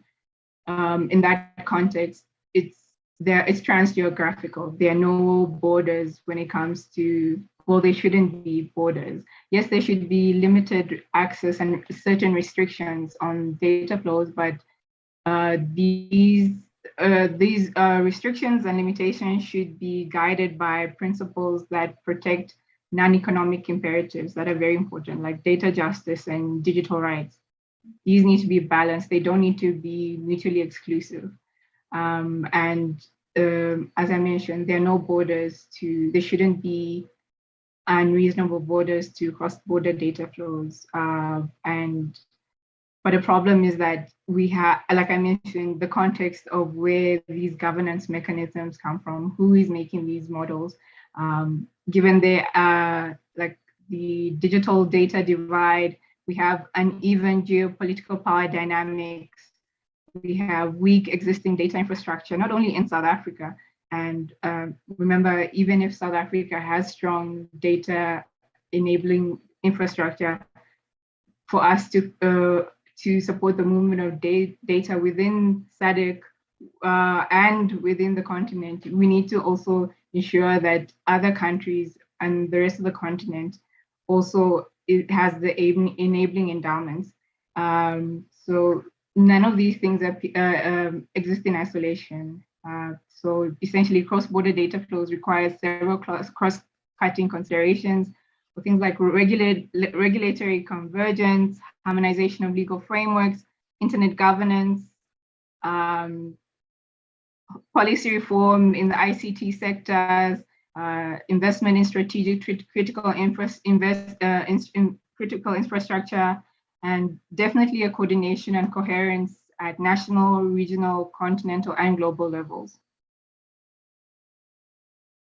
Now, what you've just said is slightly different from the discussion that we've just had now on protectionist and sovereignty of data. And we know even in the trade environment, in the world of trading, countries would always have rules, customs duties. When you're coming into country X and you're importing your goods and services, you need to be able to comply with certain trade rules that that country will have. Now, in the world of the internet, in the online world, do we have those trade barriers at the moment if we're talking to Africa? If we do, what are they, and how best can we look at removing those barriers if they do exist? I don't know if you want to take a bite at that, Mr. Mhlongo. Okay, my apologies. You're talking to the barriers of cross-border data transfer, purchases and stuff like that with regard to the country's sovereignty. So let's talk to sovereignty. Sovereignty is the ability of a state to govern itself by its laws and legislations, meaning that any other state, neighboring state, also has their laws which are not influenced by us as South Africans as a state. So with that being said, I don't think there's too many barriers because it all depends on which countries restrict you from for instance, selling your products and so forth. At this stage, one of the top selling products are media products and media services. So we're talking magazines. This is the data that we are talking about. When we unpack, what do we mean when we say cross-border data transfers? This is what we're talking about. Magazines, CDs, DVDs, all of these things are being purchased online. So as South African consumers, we're able to get these products and services from neighboring countries. The question though would be, if we're to sell our products and services, would we get it through their customs and everything online?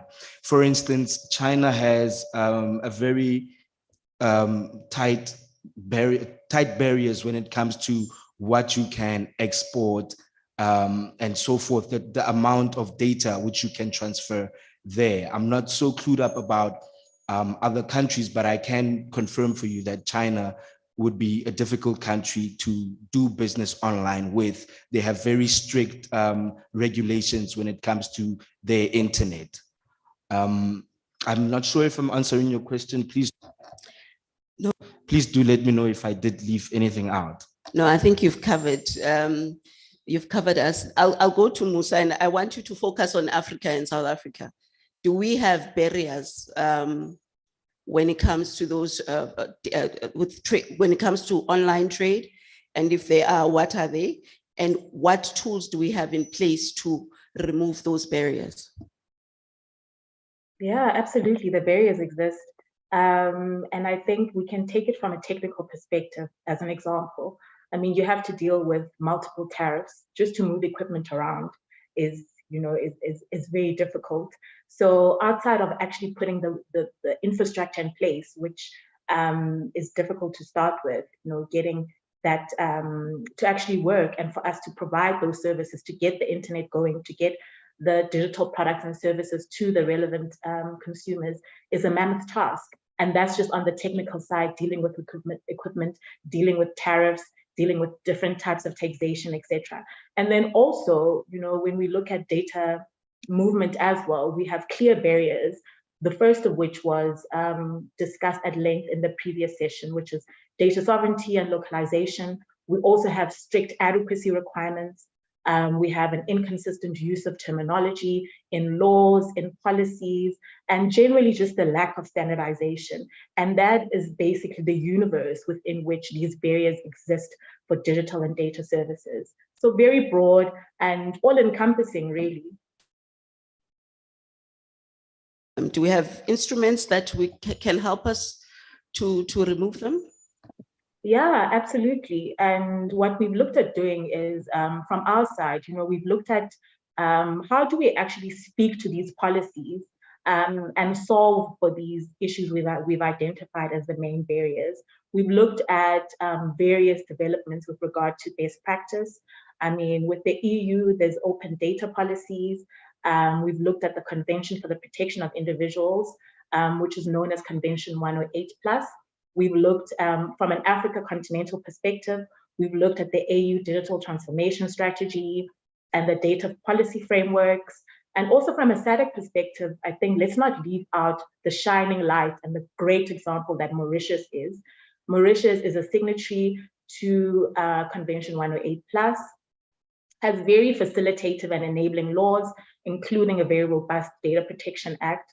And in looking at analyzing the best practice, we've looked at preferential trade agreements as well. And a great example for preferential trade agreements is the Singapore and Australia Digital Economy Agreement, which basically facilitates digital and data services, including addressing these barriers. So from a data perspective, from a tariffs perspective, from an equipment perspective, so very broad.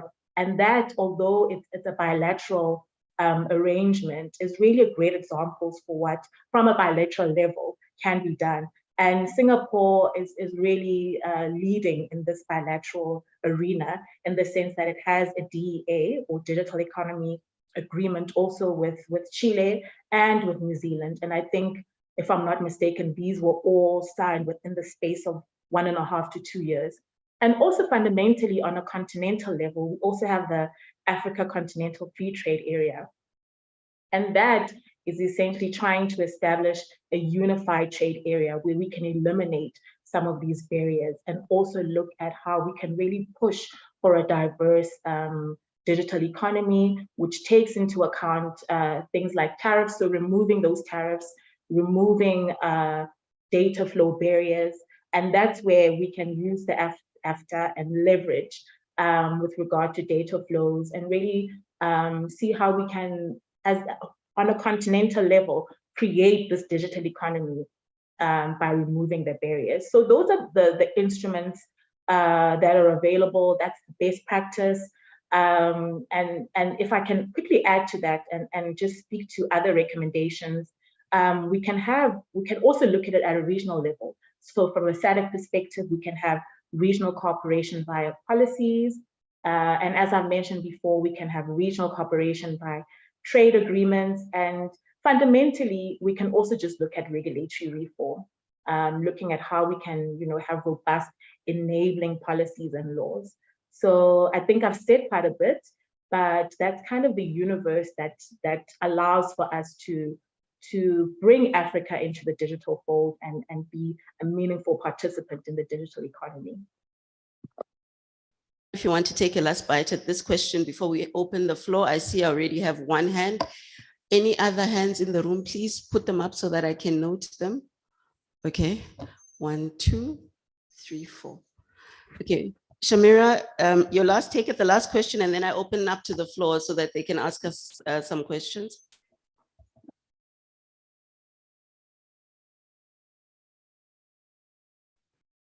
Sorry, I was on mute over there. Yes, definitely. In terms of leveraging the FCFTA, as mentioned by my fellow panelists, there is potential for the FCFTA to ensure policy coherence, regulatory harmonization on so many issues such as digital competition, data governance, source code and intellectual property, taxation of digital products and goods, standards on data quality and ICT infrastructure and so on and so forth. But I think because the AFCFTA has only recently included protocols for digital trade and e-commerce and essentially the data economy in 2021. So negotiations are ongoing, and I think it's beneficial, and also beneficial that because negotiations are still ongoing, there's still an opportunity to have open dialogue and inclusive discussions on how these decisions are made for all member states who have ratified the AFCFTA. So if the protocols are accepted, that will mean to form a large continental framework in which intra-African digital trade, cross-border data flows, and so many other aspects of the digital economy are conducted. But there needs to be a concerted effort to include non-commercial objectives as well. Yes, we need commercial objectives to enhance investor confidence. We need commercial objectives to create enabling policy and regulatory environment to create jobs, to encourage business confidence and so on and so forth. But we also need non-commercial objectives and non-trade policy objectives during the design and negotiation of the protocols, because policies related to cross-border data flows not only affect trade and commercial opportunities, but they also determine the scope and ability of things like leveraging digital connectivity, leveraging technological advancements, and also mitigating the risks that come with these advanced technological advancements. And it's important to have a holistic framing in the way these protocols are developed in order to realize the potential of data for inclusive development, and also protecting digital rights and realizing data justice from the data that's reaped by global multinationals. Thanks, Shamira. I saw 5 hands. I'm going to start this side of the room because the main audience. So I saw 3 hands, and then I'll come back to the government officials. I've not been biased. Can I start with the gentleman with the gray shirt? Apologies for calling you in that way.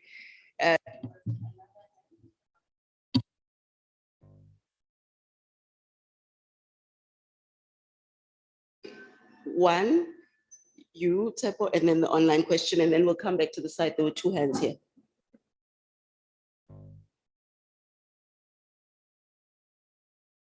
Thank you so much, our moderator. You did very well, I must say. So my question is very simple. I think when we talk about cross-border data, sometimes we often say that there is nothing much the government can do because the government oftentimes focus on what is feasible.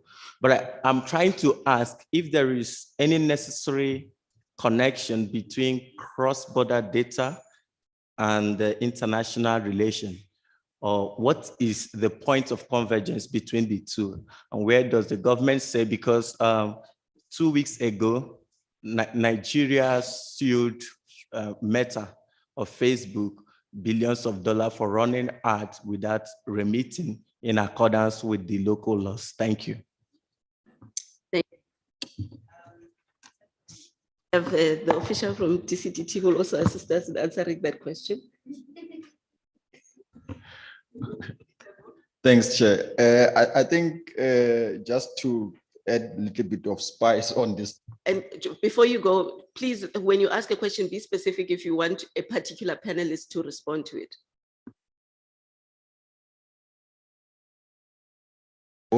I hope I'll be able to identify who must answer the question.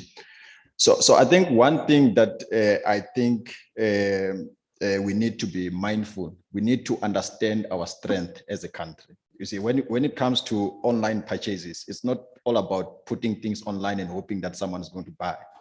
And we know that in terms of labor, there's no way that we can compete with China, and that is the reality. And mostly our expenses in producing the content, it lies with our labor cost. But if we are to look at content, so I know we have not been touching content, but content is purchases. So this is one of our biggest strengths as the country, to be quite honest with you, in terms of content creation.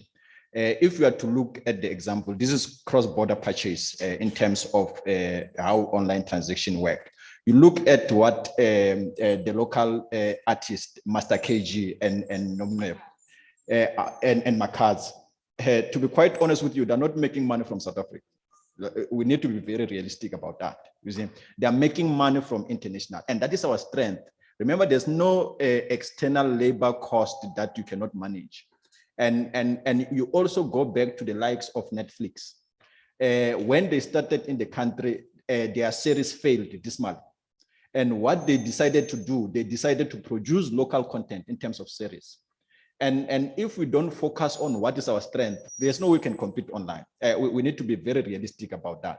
So it's important for us, when we look at what is it that we can sell online, what is it that we can't sell online.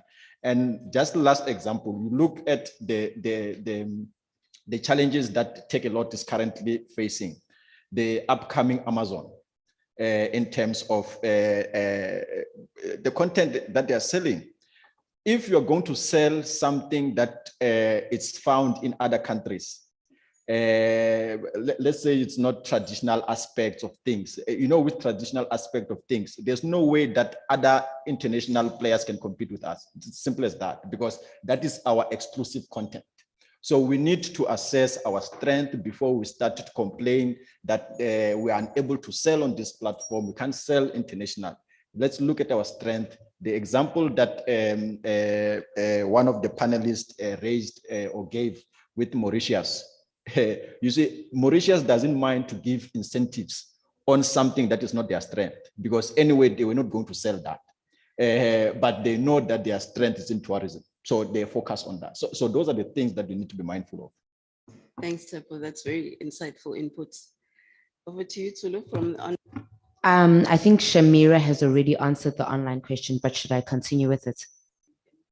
Okay, it's directed to Musa and it's with the Africa Free Trade Area in mind.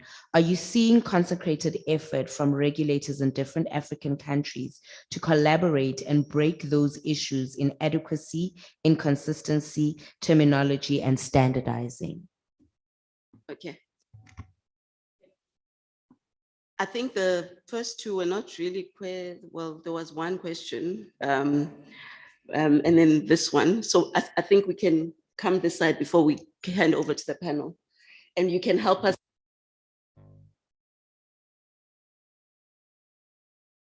I think I might actually pass the buck to Auspale. I'm not really an expert on international relations. I don't know if Auspale was in the room when the question was asked. But also, maybe the question that I have with regards to, online trade in a South African context, that is, we need to understand that South Africa as a society, there are basically two different communities, right? There are those that, are lucky to be in the suburbs, right? And those in townships.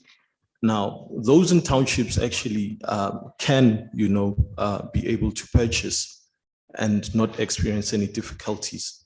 Now, those in townships, yes, they can buy, but the issue is when it comes to the delivery of whatever that you've bought, how do you then ensure that, one, there's trust, there's awareness, and in terms of physical security, right?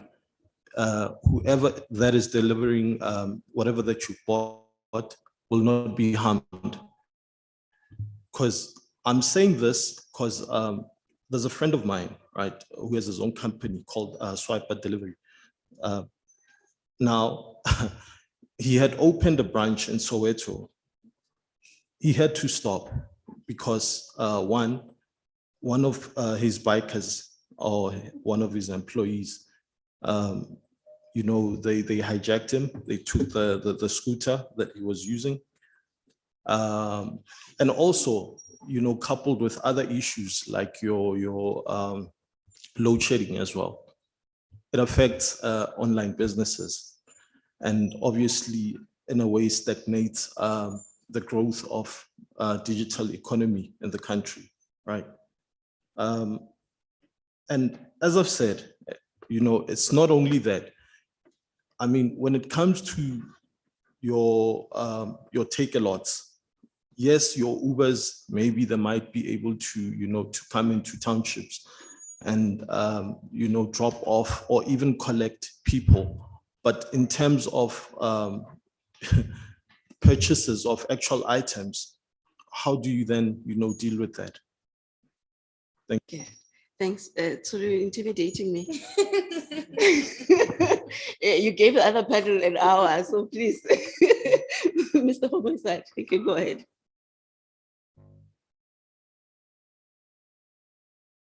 I want to ask if it's realistic to expect these cross-border payments to work optimally in Africa where, okay, there's no argument that cross-border payments have helped businesses to recover to the pre-COVID levels. MasterCard had a study not so long ago to prove that.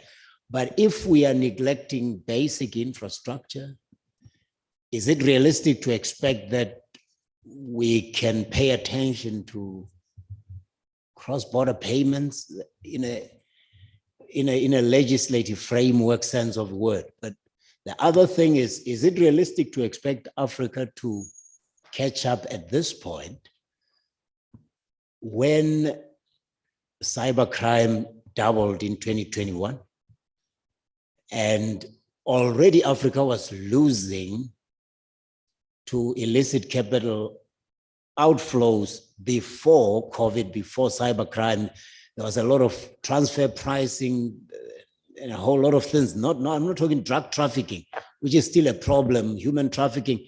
All these things have implications, and cross-border payments could be seen by some regulators as a risk more than an opportunity. So where do we converge all this thinking, considering that the drivers of cross-border payments are not African? Okay, I'll hand over to the panel so that they can touch on some of the points and the questions that have been raised, and also give their closing remarks, because Tulu is already standing over me saying that we must stop. I'll start with you, Mr. Mhlongo. Please just answer some of the questions. I think they are somehow interlinked. And then you can close up and wrap up from your perspective as well. Okay, thank you. I will start with the gentleman's question to say, is it realistic for us to continue with an online-based platform where transfer of funds and goods and services will take place with so much cybersecurity there? That is true. That is one of the barriers, actually one that slipped my mind, that one of the barriers with implementing this cross-border transfer of data is the cybersecurity happening, being the scammers, being people that can set up a website that advertises products and promises you to deliver on time, and you've been waiting for 3 months and you still have nothing. Yet your money is gone. You go to the bank, you try to get your money back, they tell you, no, you made this purchase and you actually confirmed. We asked you twice security questions, whether you want to make this purchase or not, and you still did it and you can't get your money back. That is true. The downside of it is us sticking to an infrastructure where we need a whole building and cashiers and clerks in order for us to run a business is too amalgamated. We have an online space now, which has been shown to us. It's not only the Amazons, the Takealots, and those stores that come to mind when you're thinking of big businesses that do business online. We have a room full of content creators, perhaps. You have podcasters. All of these people are able to transcend and make these cross-border transfer of data and purchases through YouTube. People get paid through YouTube. It's just a matter of how do we educate our young people and youth. I think what I've noticed is mostly the elderly are the ones who are really scared of this, because if you look at online purchases, it's mostly youth that are the ones making these online purchases, making these online engagements, cross-border engagements. But your apps that you have, your YouTube, your Facebook, people do get paid from that, from selling on that platform, from selling information, from selling TV shows.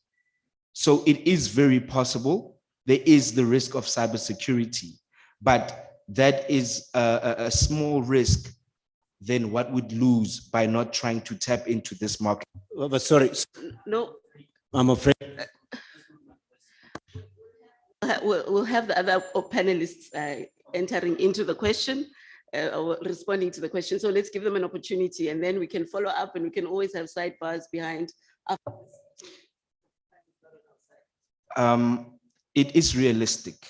We have to come to terms with 4IR. Yesterday's session, they were talking about a 5th industrial revolution, which we are not ready for. We are indeed in the 4th industrial revolution. Hence, we need to set the youth up to do things online, to compete internationally, to start brands. Why is brands that we know, Drip, Keep, those brands died in this country? Because okay, I'm wrapping up. Okay, thank you. They died within this country because we were not able to take them out of the continent, the country and the continent, to the world. There is money to be made online and through cross-border data transfers. Okay. Musa, do you want to go into that question, the last question in particular, and also give us your closing off comments, and then we'll hand over to Shamira as well. Yeah, thank you, Bongile. So I'll touch on 3 questions as part of my closing. So I'll work backwards, dealing firstly with the realistic question that was asked, and then international relations, and then collaboration with regulators on the Africa Free Continental area. So firstly, it is absolutely realistic. We are already doing it as the private sector. We are already providing financial services that are inclusive. And top of mind for us is digital financial inclusion.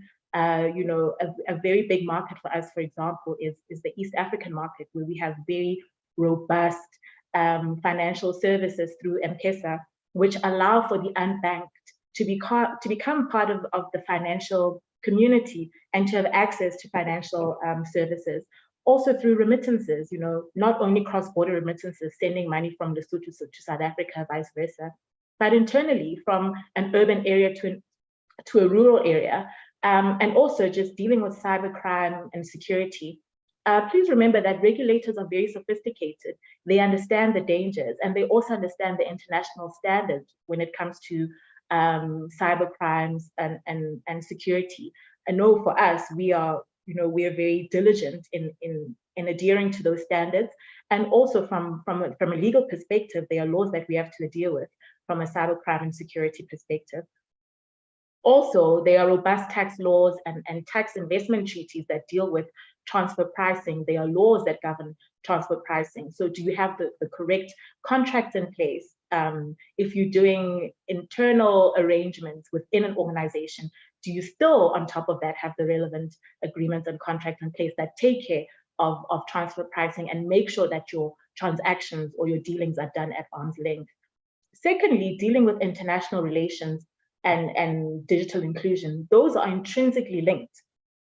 If you look at the EU, for example, they have these adequacy requirements. So in order for you to move data outside of the EU to a country, to another country, you basically have to prove as that other country that you have adequate measures in place to look after the privacy of that individual who's in the EU. So if you're not on the list of what the EU deems as adequate countries or laws that have adequate countries that have adequate laws, then you have to jump through a number of other hoops in order for you to be able to move data outside the EU. So, and also to add to that, a few days ago, President Biden signed an executive order enhancing the relationship between the US and the EU on data privacy. And it is basically estimated that $7.1 trillion will basically be facilitated through that transatlantic data flow or data executive order. So that's just an example of how international relations feeds into the digital economy. In fact, it basically is an enabler. If you have those relationships in place, you can then speak to those issues and open up your economy. I mean, $7.1 trillion is an astounding amount, and key to those economies. And lastly, to deal with the question as to whether regulators are open to this, absolutely. We engage with regulators all the time on various digital products and services, and not just regulators in South Africa, but regulators across the continent, where we're speaking to them about how we want to enhance the lives of our customers, the ordinary individual, to bring them into the financial hold, to make sure your grandmother can actually maneuver money you send to her, and she can send you requests for money, etc. So we speak to regulators all the time. They understand what we're trying to do for the economy. They understand that we're aligned, and they understand that we too are pushing the agenda for digital inclusion and digital financial inclusion. So thank you. Thanks, Musa. Shamira, 2 minutes. Yes, sure. I think Musa captured most of the issues and summarized the context of the questions, that yes, it is realistic that Africa can leverage data in a holistic manner. International relations are crucial, and there is potential to have collaboration with regulators. And this is especially crucial because considering the transdisciplinary nature of the datafication of society and economic activity, the fact that we've already heard in this panel and throughout the sessions, there are different interests and perspectives in governing data, and there are multiple stakeholders that can shape data-driven economic development. It's crucial to have partnerships and coordinated action for Africa. And you also need strong institutions to foster digital economic integration. You need political will to ensure that the digital transformation and leveraging data for economic development, for trade, for development, for payments interoperability, we need to ensure that it's inclusive, forward-looking, and supports coherence that can address multiple offline and online related challenges, and also mitigate the risks related to datafication of society and economic activity. And I think creating an evidence base for policymakers is very crucial. Like African researchers and researchers and civil society, everyone needs to be involved to ensure that the policies are developed and designed in a manner that considers all of these multidimensional issues that we face in leveraging data for economic growth and sustainable development. Everyone, I hope through this session we were able to demonstrate the value that economies can accrue from cross-border data flows, not only for big industries, but also for small businesses. And it's not something that can be done by one player, be it government, be it NGOs, be it universities, be it corporates, be it big or small, but it's a collaboration that is important and is required, not only at a country level, but at a regional level. I keep on hearing people compare the comparison between EU, China, not even Africa, South Africa. We have to understand the blocks that those countries are coming as, which gives them an opportunity to be able to leverage when they come to the negotiating table. And I think that's very important for us as Africa, so that we can support that small business player that you were talking about, because those small businesses are the ones that serve to benefit the most. The other day, I was talking to a young man who owns a delivery service in Soweto. He uses bicycles.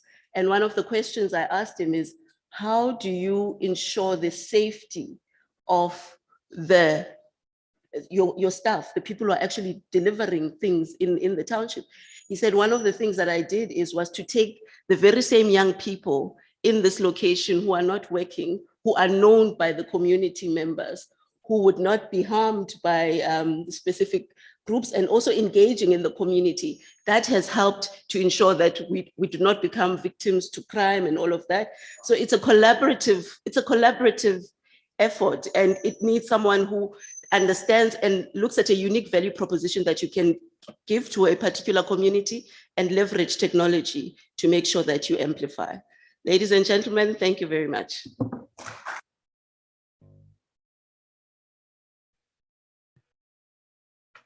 Thank you very much, Mme Abongile, and apologies for standing over you. I think the debate on online cross-border purchases ushers in the next session perfectly, especially if we're going to talk about how realistic it is to move at such a rapid rate in digitizing and moving everything online. I think the next session, which is about to discuss data governance and whether government has the means to implement, will also unpack Ndade very much on whether we are able, do we have the instruments, do we have the policies, do we have the capacity, leadership and all in implementing. With that, allow me to introduce Me Veronica, who is the facilitator of the next session, and she will introduce her panel. Can we please give her a round of applause?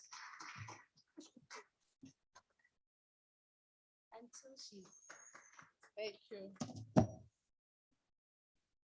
Ladies and gentlemen, thank you for interesting discussions around cross-border purchases. As we are moving into e-commerce, most people are developing their own their website. They are trading amongst each other within the country and the continent. Is very, very important to understand how this will impact us. So this was an interesting discussion. And in the previous panel discussion, Mr. Wesi mentioned that we have infrastructure issues. And this is a call to everyone who is here. Most of us are students, we are entrepreneurs, and to say that what can we do to fill that gap? We cannot always look outside where internally there are potentials, there are opportunities to change our situation. But that is for the previous panels. Mine is about data governance and how, if government has a means to implement it. In 2017, The Economist, one of the journalists there, published an article and said that data is the most valuable resource. So oil is no longer the most valuable resource, but data is the new oil. So that's the importance of data, is the new oil. And all of us have been in corporate, have been reading researches, and we understood that data is an asset. If indeed data is an asset, do we value it? Do we have means to govern it? And this will be the discussion. And also the challenge came from the aspect that you see people selling your data all the time.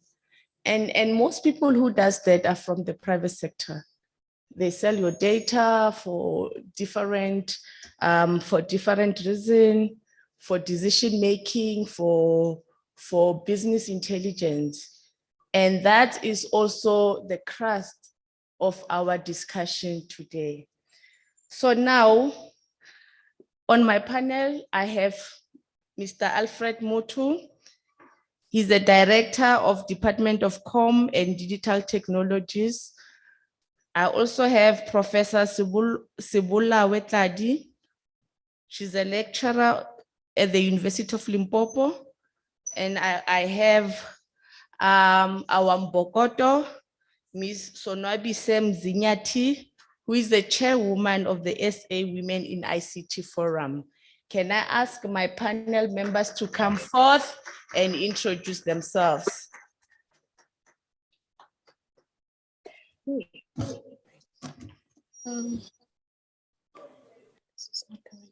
Can you speak up and introduce yourself?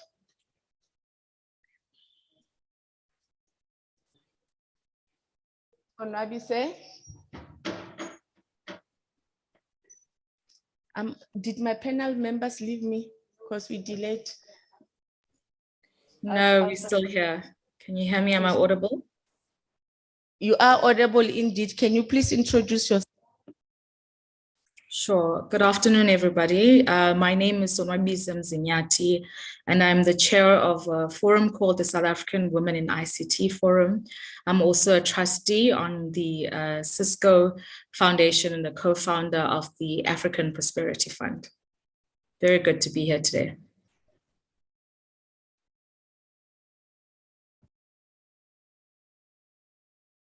Remember this. Professor Ladi, can you please introduce yourself?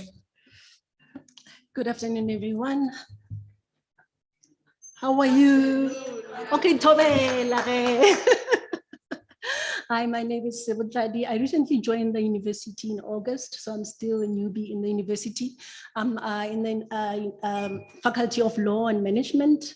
Under the leadership of Professor Rapulana, of the dean being Prof. Sibanda, but my immediate COD is Prof. Rapulana in the jurisprudence, legal, oh my goodness, pluralism, criminal law and procedure. I'm happy to be here. And I'm looking forward to the engagement. It's been very exciting and engaging. And I just want to say thank you very much to Zatna and the partners for bringing this engagement here. The university will be launching its cyber law module next year. So this is one way of you helping us to do exactly that. Thanks. We give a hand to Zatna.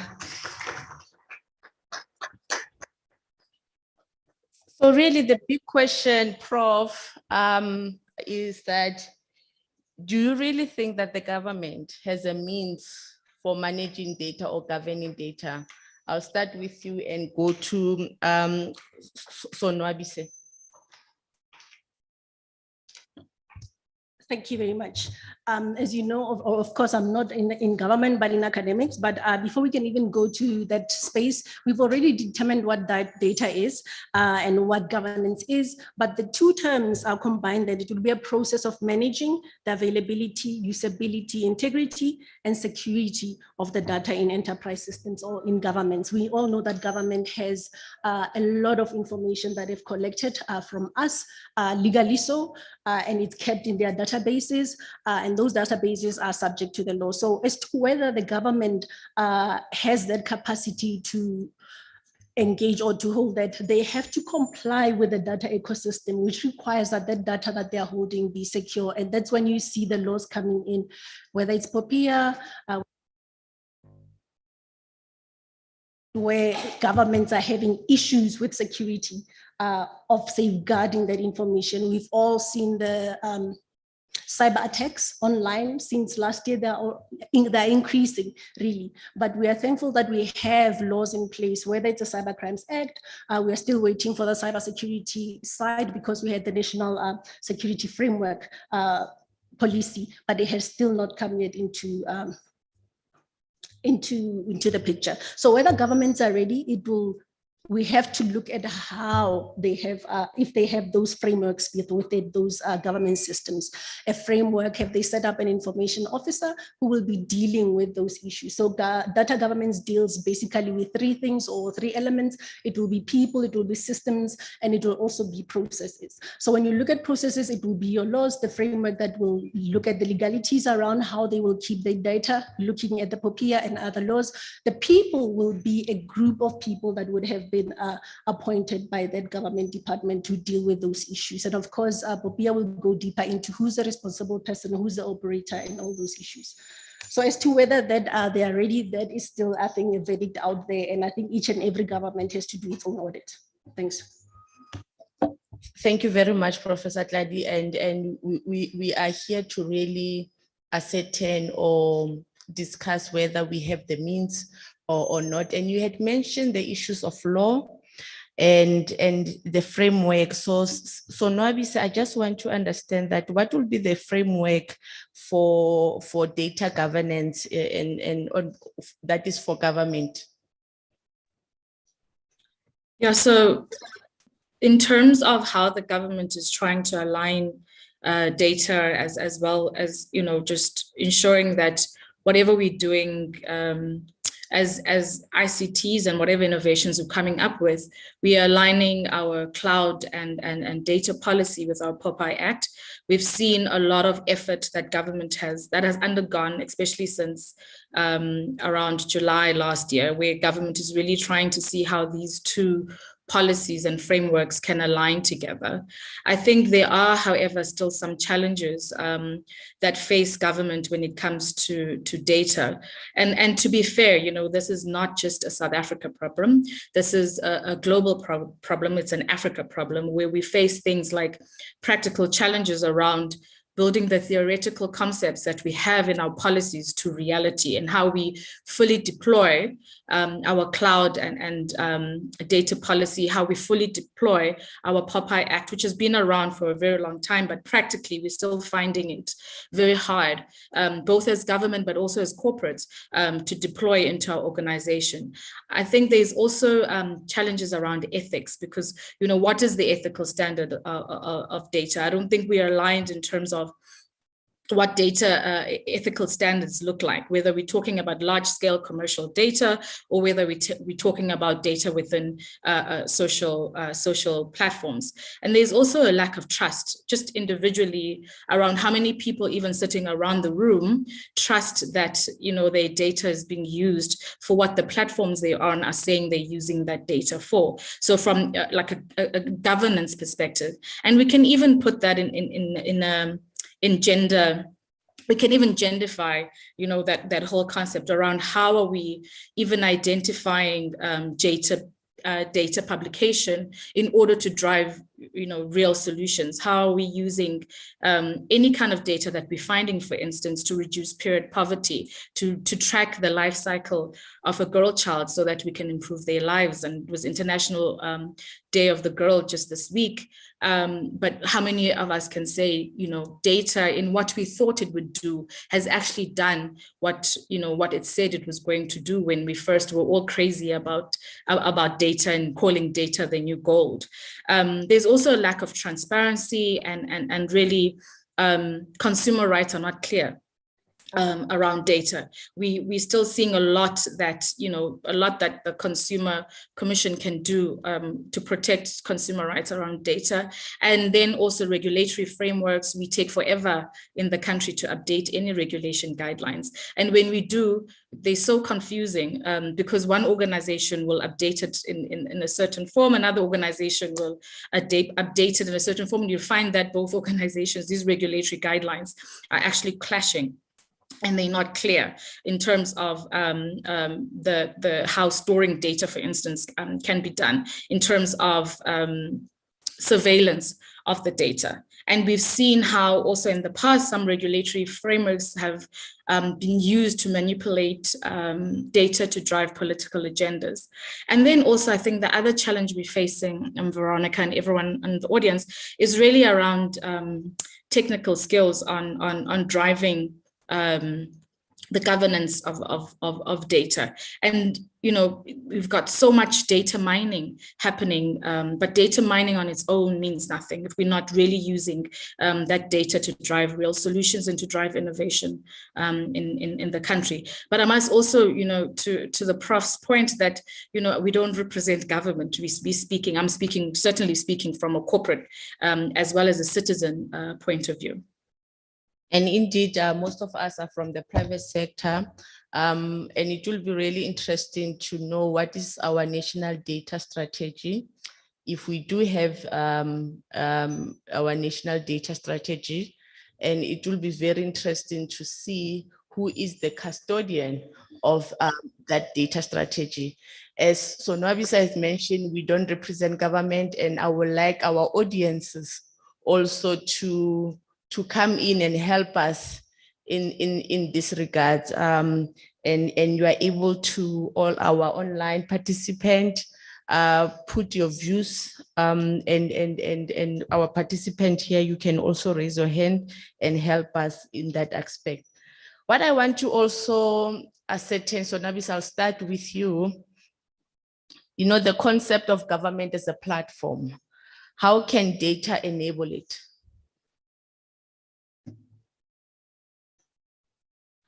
I'm assuming you're referring to e-governance, like data, like government platforms. Yes, services, right. And all that, and how can data enable it? You're correct. Yeah, okay. So I think we have, I think in theory, we're very good in theory. In theory, we have, very good concepts around e-governance and around the platforms that government have to supposedly improve citizenship and to improve services across the continent. Across South Africa. And if you think about the reason why CETA was formed, if you think about the reason why the Department of Communications and Department of what was it called? Telecoms, I've even forgotten what it was called, have been amalgamated to form Communications and Digital Technologies. In theory, these are intended to really improve and to streamline how government provides services to citizens. I think at a certain point, I'm not sure if it's still the case now, at a certain point, the Department of Home Affairs had tried to use a streamlined platform to organize data so that, they can be aligned to both, let's say, the financial services institutions. They can be aligned to the social development department. And in theory, really, that was a really great concept, because ideally you want to be able to go to a bank and they pick up your data from Home Affairs. You want to be able to go to post office and they pick up your data from, from financial services to home affairs, to social development. You want to be able to, when you apply for schooling for your children, for that info, for there to be a platform where all that data is collected, and it really just, it streamlines and it shows, it pops up into the system. But what we're finding is that in every single department where you go, traffic department, you go home affairs, whether you go to a department of health in the case of hospitals, you having to resubmit your information, and not just for updating the information per se, no, just because it's just not a streamlined process where data is collated in the country, where we all streamlined into one central database, whether it's cloud-based or what have you, that can then populate to all the services that we need as citizens. And I think for me, if I were to, just even think about as a citizen, what would I want from what would I want government to use data for? What platforms would I want, as a government platform, as an e-governance, what would I want my government to do with my data? That would be it. I would want to be able to just have, whether it's on my phone, we tapping, whether it's, a card, a thumb, whatever, I'm not pressed on what it is, but I want to be able to move from all these different departments and from all these different daily routines that I have, where I don't have to be now producing my driver's license, having now to produce my FICA all over again, or my proof of residence, when I just did that 2 hours ago at a different department. I would want, an e-governance. I would, and I mean, they had the idea, but it's not working clearly, where I'd want an e-governance platform from my government to really streamline data to improve my services in that way. But besides that, there's a lot of ways in which government could use data to drive impact and to improve socioeconomic status of our people across across the country, seeing where are the water shortages, where are the sanitation issues, where are we lacking from a food security perspective, where government is able to track that from a monitoring and evaluation perspective, and also then track on whether the delivery was done, on whether the services were completed, if there was a tender process that was actually issued in that area. But we're seeing very, very little of that at the moment. And, I do understand that we also have very remote areas where it's difficult to collate the data and to actually having to do a door-to-door. Even when I say door-to-door, I'm saying it loosely because the houses are so spaced out. But I do think, we could start somewhere, and to move away from these ideas and these theoretical conversations to actually doing these, to using data to drive better services for citizens. Thank you very much. So what I'm hearing is that we need a systemic thinking view in terms of how we collect and manage data. And I feel your frustration that I go to the police station for fingerprint. I then go to Home Affairs, they request the same fingerprints, which they should be having, and I go to another department, they request the same set of data. It can be frustrating. However, we don't have also the mechanism to build an intelligence, and data can give us such intelligence. We had a August unrest last year, and our government was not really prepared for it. There were never intelligent insights into such activities. So I do believe that indeed data will assist in driving the government as a platform. Prof, I'll come to you right now with regards to the laws. We've got Poppy, which was another means of governing our data. And then how does then data, Poppy, help us with data misuse?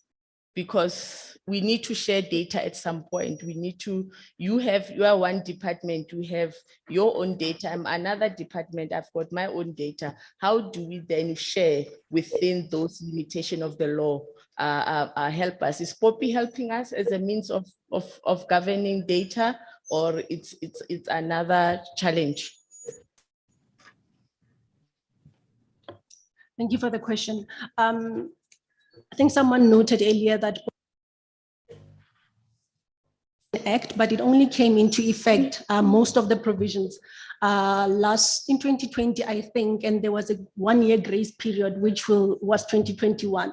So most of the provisions then will need to come into effect. But what POPI does, regulating this data for us, or also safeguarding our personal information, as you call it here, it also gives rise to conditions of lawful processing, how that data that these departments have can be circulated or can be shared, because it's already collected, can be shared with other people. And 8 of them, they need to comply with that. There must be openness, there must be data quality, there must be consent, because most of the data that they have, it's our data as data subjects. We have a right to go to governments to ask for that, to request for that free of charge. So how can then governments move that data from one end to the next? Each and every government department then should have those safeguards in place. What POPIA says, not necessarily about governments, but about other communicating with, sharing with other countries, it says that there must be adequate measures. So these governments, departments must make sure that there are safeguards as well when they're sharing that information amongst themselves, that information will be safeguarded according to the precepts of POPIA. So it can be shared, but the misuses that are happening now, as I've alluded earlier on, you've already talked about, you've mentioned now what happened last year with the malicious communications that were going around during the protests. You've seen people, we have now the Cyber Crimes Act, which speaks to those kind of issues, whether it's malicious communications, whether it's people hacking into your systems, getting that information. And I think we need to also understand that when we talk about data ecosystems, we tend to think that it's the people in that government department or an institution who are responsible, just a small cohort. But you and me as employees are also responsible. Just yesterday, as we were discussing here, when I went to the office, I got an email from our director saying that if you receive this certain kind of email, people are asking money from you in my name. So it's like someone is abusing and misusing that system. But then POPIA has those issues, the 8 conditions of lawful processing. Consenting, you have to get consent first from the people that you have data from to liaise with other departments. There will be exceptions, of course, in that regard, but consent should be had. Thank you, Prof. So what I hear and understand is that in terms of the law, we are covered in terms of governing data. It's our understanding, and ladies and gentlemen, I'm going to open the floor for questions. Our topic is data governance. Does government have the means to implement it? Let's talk about it. Any questions online? Let's start online. I'm noting a lot of hands. Online, there are no questions. We'll keep monitoring you. Dr. Victor. Thank you. Thank you very much. And please, I wanted to just clarify that when I said, was it realistic to expect, I wasn't asking the business case for cross-border payment. That the business case is not in dispute. We know we need it, but related to what we are discussing even now, you said data is the new oil. I don't know if you realize how scary that metaphor is, because oil, wherever it has been on this continent, has caused so much chaos because governments were not able to regulate it. So Nigeria is where it is today because 60 years ago, Shell and a lot of other multinationals discovered oil and they started ravaging that country. When you ask them, they will tell you it's because the government does not have the laws or does not enforce the laws, or it is corrupt. You hear that? Meanwhile, when you go to courts in London, in Italy, in New York, and you find out these corruption cases actually have private sector companies fueling the corruption. So now let's come to the data then. I hear that governments have laws in separation, in isolation, but I don't think Africa has a regime to govern this. And as long as it's not a continent-wide legislative framework, it means nothing because South Africa on its own and another country cannot grow to match the American multinationals and the power of America. And that's why when Donald Trump comes into power, he can bully the entire world by picking a Chinese company, and then declare to the whole world not to do business with that company, and in so doing fight a China-US war. I'm asking then if the private sector with its expertise and the fact that it's already benefiting a great deal from this internet economy has got the collective conscience to lead the social pact or impact, the social compact that will help the government to create regulatory frameworks that really matter, that have teeth. Because otherwise that oil story is gonna leave us citizens at the risk of a doubling cybercrime, which we've already seen, people losing their money, and then we'll say that there's no regulation. And meanwhile, there are companies that are multi-billion-dollar enterprises growing on the internet platform. Somewhere, if we are going to get the leadership in the ESG mode, we need to find that the private sector doesn't only look at government and say, you don't have the legislative framework, and yet they continue to make money. We should find a way of coming together so that universities like ours here can start asking what exactly needs to be found as a solution. So that's where I'm going with this realistic expectation. And I want to hear from the experts in the private sector here, what can be done to consolidate that legislative regulatory framework so that we move this game to the next level. Otherwise, it's going to be another oil. It will be slippery all throughout. And 30 years from now, we will say we had the internet explosion. It left Africa ravaged. I don't think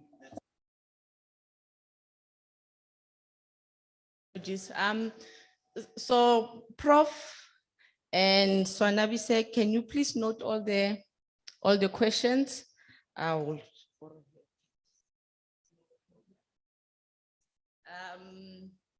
That Victor here is talking about regulation. Are we? Do we need to think about over-regulation, under-regulation?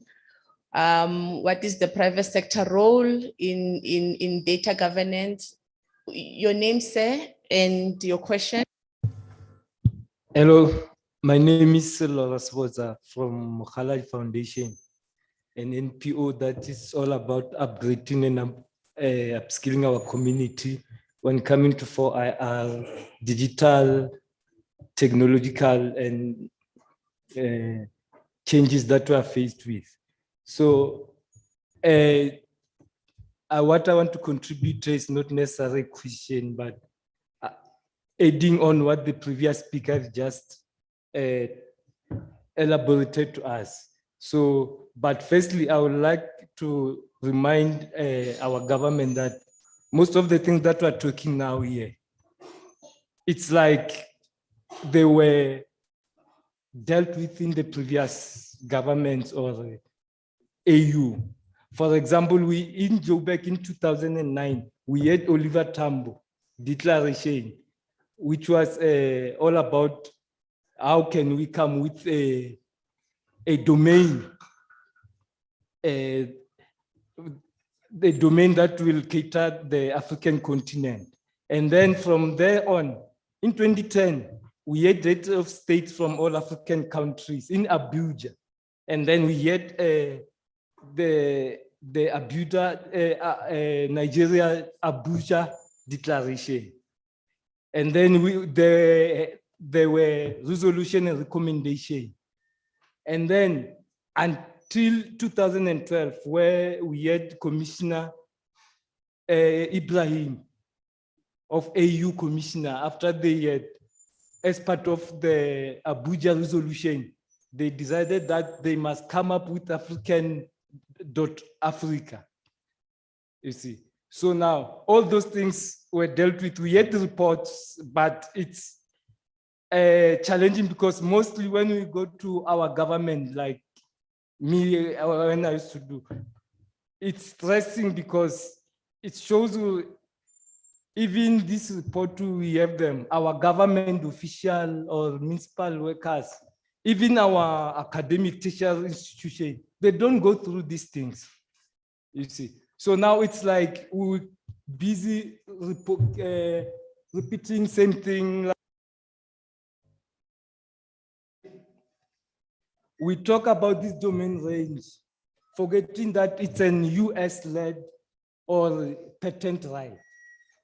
I'm going to stop you. I get your point that one, resolutions have been made, but not being implemented. And then we look outside instead of looking internally as Africa in terms of governance.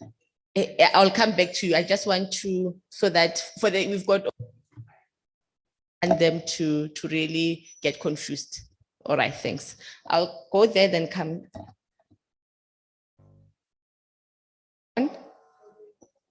Was it you, my brother? Okay, you can. Okay, myself, I'm interested because you said you are governing the data. Myself, I want to understand it because data is a crucial thing, as you said. It's something which you can use to analyze and come up with actually knowing the factors which can actually improve the life of a Black child. Because every time we see, even the police, they must have the data which is collected as we were born. We were forced to register at the Home Affairs, even though we know it was not willingly. But when we go to the police station, we have to carry your ID, go there. Where is actually this data being governed? Because if data is being governed by maybe the government, it means every institution or every government sector, they must actually share the same data and try to actually deploy people who are going to work on this data and try to analyze it to come with a liberative solution for our own people, not to sell the data to the Europeans or international. Noted. Thank you very much, my panel members. There's an issue of data integration for service delivery. I hope you have noted that.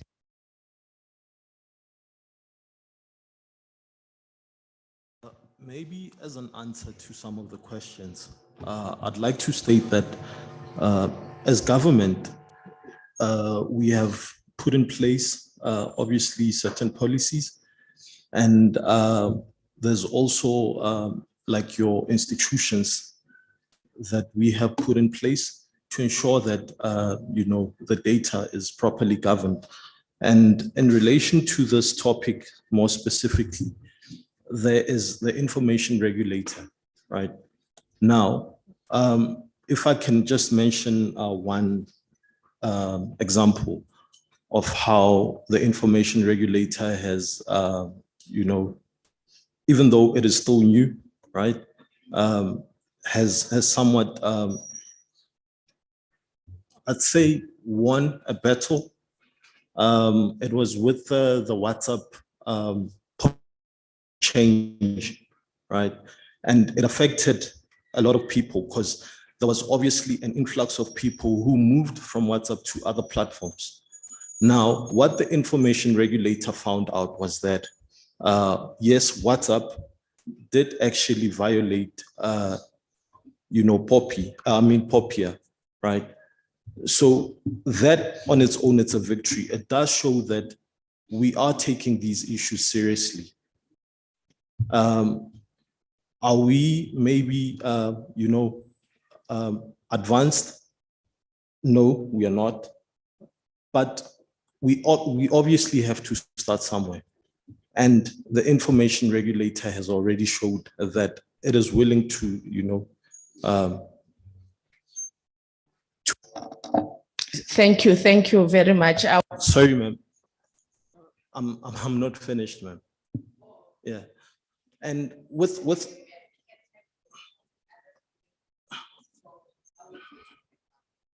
okay, noted. There's an issue here of showing democracy with WhatsApp. I'm not sure if it was the regulator or it was us who decided to vote with our feet and leave WhatsApp to another platform. But it's another issue to really talk about. It's a very interesting one. My panel member online, Swanabise, would you then tackle the first question on whether data is the new oil And do we know how to really manage this new oil? Yeah, so I think it was at a WEF summit where Klaus Schwab announced data as the new oil, and you know how WEF always tends to set the trend around these things. And I agree, you know, it is quite a scary thing to think about the fact that data is the new oil, and often as you may have it, being the largest population on Earth, but also the largest young population on Earth, Africa is a key part of that oil, and ensuring that we do have policies in place that actually protect the region is quite important. The AU does have, in fact, a number of policies of data governance policies in place. There's the data policy framework. There's the data protection policy, which is run under the IBAR data security division within the AU. But I think, you know, Victor and I think the second gentleman who also are, you know, are speaking about all these declarations that have been made and all these policies that are in place. You know, for a very long time, we've sat back and waited for government to do something, and we've sat back and waited for corporates to do something, or we've sat back and waited for civil society to do something. And I think really what we need to be doing is to really be pushing for active citizenship, where we, the citizens, are voting with our feet, where we are actually taking charge and of whether or not our data is being protected, or and ensuring that we're holding corporates accountable, ensuring that we're holding governments accountable, and not just sit back and wait for someone else to do this for us. Yes, of course, the most effective way to do this is to form formations, which is why formations have been the most influential for centuries in the past. But I think it's really, really important, because if we don't, then we leave it to, you know, corporates to make those decisions. If you leave it to corporates to make a decision on how they're going to use your data, they're going to make up policy frameworks or formations that benefit them, that actually drive their profit margins. You may all remember the case of Cambridge Analytica, and they're not the only ones. There's many other cases which unfortunately have not been made public, where corporates are using citizen dataship to drive their own profit margins. So I think really we need to be, all of us in the room really need to start thinking about being active citizens, whether it's in our voting, but even beyond our voting, where, you know, on a daily basis, we're holding corporates, we're holding governments, we're holding people accountable, so that we don't find ourselves, and we're holding our leaders accountable, so we don't find ourselves, you know, year in, year out, you know, signing yet another declaration, year in, year out, sitting in a conference like this, you know, talking about the same things, the same complaints, because at the end of the day, that data is ours. It is our data. And so we should be so assertive about how that data is used, so that we don't find ourselves facing issues of data governance, because then we only have ourselves to blame. Thank you very much. Do you want to touch on the issue of data integration, because you are the one that really spoke widely about it? Yeah. Yeah, no, I do share the same frustration with the gentleman who brought up data integration. I do think, I mean, in all fairness, government does try. You know, government really does try to bring up solutions. And then what happens, a number of things disrupt that. Number one, we change cabinet. Number two, Sonwabise becomes the Deputy Director General of that division, and she thinks that is her house and wants to run it as she pleases. Number three, bureaucracy within government. It takes forever for government to approve anything, to implement anything. And by the time it is done, society has just moved. I mean, technology moves so fast that if you're not agile about how you're making your decisions and implementing solutions, by the time you do, whatever solution you've implemented has way surpassed, the times, the days and the times. You would have seen the criticism that the department got recently for a solution that they came up with, which was so old school. And that's because the time it took for that solution to be approved took so long. And government trying to be noble so that there isn't corruption, it tends to take long. But unfortunately, that tends to work against government. But it is really a challenge that we face. I do, however, think that we should look at private sector solutions as well, instead of just relying on government to run everything, or relying on government to come up with all our solutions. I think we've seen that we've got an over-reliance in government. And I think the real solution for me, and I think the real opportunity lies in collaboration, where we do data collaborations and stewardships, looking at various stakeholders, where we look at governments, research institutions, academia, private sector entrepreneurs, to see how do we really implement innovations much quicker and how we move much faster as a country. Prof, data governance, there's an expectation there to regulate. Do we need to under-regulate, over-regulate? Where's the sweet spot? Resolutions, the Abuja declarations and everything have been made, but they can't be implemented. And that we have the information regulator, we have policies, and the regulator showed some teeth. Any point on that? Thank you. I think I just want to go back to what Bravita said earlier on, and what is coming from the floor, people lamenting that we are so quick to go to other places and we don't talk about what's happening here or what we have. So in addition to what the gentleman up there noted with the policies and stuff, we also have the Malabo Convention of 2014, which speaks to data protection issues, e-commerce issues, and cybersecurity issues. Now, the criticism on that is that it has everything under one legislation, but that cannot also say that we don't have to speak to those issues as a continent. Apart from that, we are in SADC. We've got the SADC data protection model. We've got the we've got the e-commerce model. We also have the cyber crimes model. But if you look at all the research that is out there, everyone is saying that, I mean, we have these laws, but we are not talking. There are challenges, of course, challenges of having different national laws, and we should have those laws. But someone also pointed out that cyberspace is there are no boundaries there. So I guess the major thing here is, how are we as Africans coming together, talking about these issues? And someone said, why is it that we're so quick to talk in public forums and not be close somewhere and also dissect these issues? So we also need these forums whereby we conscientize, but we also need those private forums, not only for governments, but also academics. This is a multifaceted problem that needs multifaceted solutions.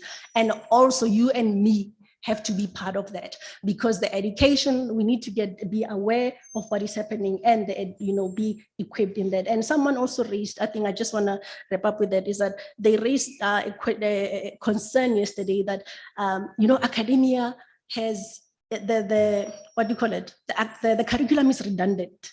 We have moved so fast, and it's true, the law will always be lagging behind, but does that mean that we sit and watch and not do anything? So my point is, it starts with you and me. We all possess those gadgets, we are accessing all those systems, and in most times we don't even take the time to read the privacy statements that are there, or consumer statements that are there. The Electronic Communications Act speaks to those issues, rights of consumers. But then Poppy elaborates on that with direct marketing and all those issues. So for me, it's also that concern, Bravita, that even in my research, in fact, what I did with my LLD thesis, I decided not to go to Europe to do a what do we call it, a comparative study. And when I told my mentor, he said, but I mean, you really need to. It's like, sure, I mean, it has been exhausted. I just need to see what is happening here, because I was also ignorant as an academic of what was happening on the ground. So yes, we do have those, but the question then is, how are we? I think the major problem here is also issues of implementation or enforcement of these laws. So the Malabo, for instance, I think it needs 15 members to ratify, but to date, I think they haven't reached that. And it's sad because some member states do not have those laws, to regulate those issues. So, but we really need to talk not only in these forums, not with my fellow academics, but I think we need these kind of forums where a multifaceted approach is, people are there. I've been hearing about private sector that it must come to the fore. My biggest question is who needs to spearhead that? That's just me. Is it government who needs to call them in or stuff? But can we also go back to that place where we know that we are people who live by Ubuntu principles, and we understand that we might not have, someone might not have, and let's get to that space where we share information, because indeed it's a currency nowadays. Thanks. Very much. How do we then engage a group of stakeholders that are able to, form themselves and organize themselves? So that's also a challenge. I'll open up the last round of questions. I see my chest like, if you don't choose me. Can you please raise hands so that I know? I'll take 4 hands. 1, 2, we'll continue that one, and then the final hand, the chair, to you, over to you. Thank you, Veronica, but I was going to refer to the students if they had more questions to ask. Maybe just to take a step back and say that we're talking about POPI, and then it took about 12 years to finalize. And also one has to think back on the basis of POPI. The basis of POPI is the predecessor to what we now call GDPR in Europe. So we have GDPR has been amended, has been updated, and we are still utilizing POPI. I'm talking about the new oil and looking at Africa and all of that. It is a new oil. And as much as we try to regulate, and maybe before I go to regulate and all that, I wanted to make a distinction between governance and government. So no, it's 2 different ways. So I hear say governing, and it's governance, and it's, I think the professor over here did, define and outline what governance is, and government is totally different from that, because that when you talk government, it's like dictator. I'm here, this is what you're going to do, but governance is totally different. So with regards to that is that, you look at the continent, the African continent, I think a few countries have data protection laws in Africa, but then we have the cybercrime and data protection treaty of the AU. I know that most countries, that's the document that the professor was speaking to. Most countries haven't acceded to it because it has its own issues also. That's the reason why a lot of countries, including South Africa, haven't acceded to the document. I think as South Africa at the time we said that let it be a guideline and not a treaty per se. And also I think the question was that the consultants who were working on the documents were not from Africa, we're from another continent. So it's always important for Africans to do things ourselves and not rely on other people to bring their perspective into the continent, because we know what's best and what needs to happen in the continent. The good professor also spoke about the model laws, the SADC model laws that are out there, that, there are, instruments. It's just for some of the entities not to exceed, but to actually look at the examples that we have at the AU level and then say, let us, let's use this guideline and have a document, because when looking at the Africa free trade, how are we going to do that? Because as stipulated in POPI, we can only share information with a country where it has the similar laws that offers the same protection. How do we, as South Africa, then begin to share information with people who are outside the country, cross-border information? And the last part is that in terms of implementation and regulating the space, and you look at what happens in Europe, Google has been fined a lot of money in Europe for some transgressions, in terms of information. We cannot do that in South Africa because I don't know, is it because we don't have the muscle, or is it because the authority, what is referred to it again? Information regulator doesn't have the ability or the capacity to actually investigate and say that Google or Facebook or whoever, Amazon, you have done this. But also one thing that I also wanted to bring to the fore is that as much as there have been bridges in government, there have also been bridges in private sector. We've seen it happen over and over again. And what begs the question is that don't these people have systems in place and they're not adhering to national law and all of that? So for me, that's just my 2 cents, not a question, just to comment. Thank you, Chair. Thank you for that response. They said I must start with students. One hand, you are this. I'm not sure if you are raising or not. Do you have a question? No, you don't. And the one online? It's me again. So now I want to know, currently there is a war that's going on between .za and some of these major companies, because .za have just came up with this new regulation whereby if you want to open a domain, you must issue your ID.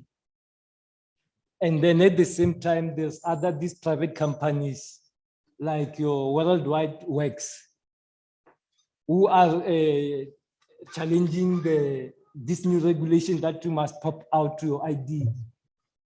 And then their reasons is that by producing your ID, you will be giving government the power to know every details about us. So meaning now it's Poppy versus the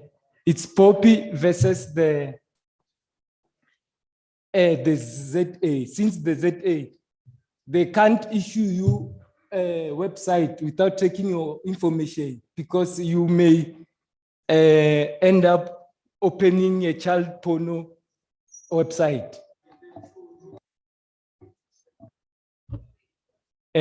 So no one will be able to trace you because they don't have your ID.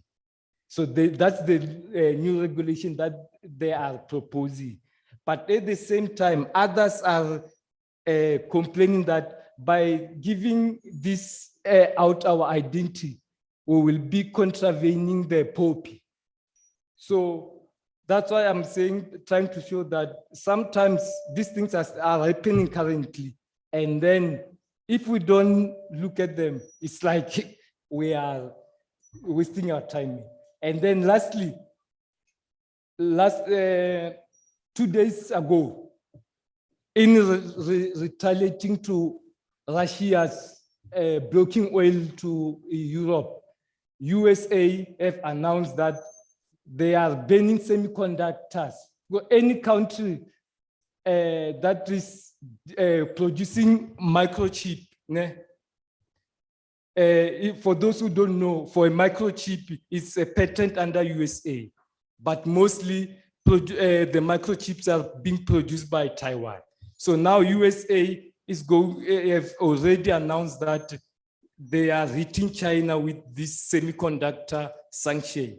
And whoever is in this business must not sell or work with China, meaning again with China. So as I'm speaking now, China economy have just dropped from yesterday. Go and check it.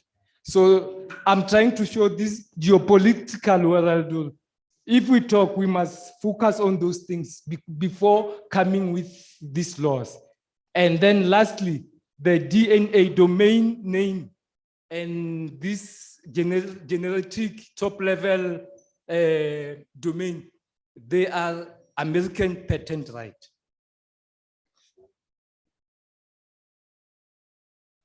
Well, it's American property.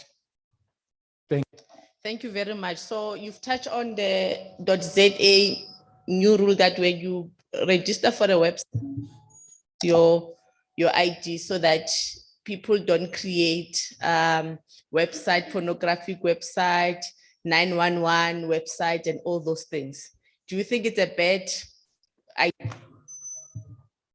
To me, it's a good one. Yes. Do we all agree that it's a good one? Yes. Thank you. So I'll allow the member from Zatna to respond to contravening POPI policy.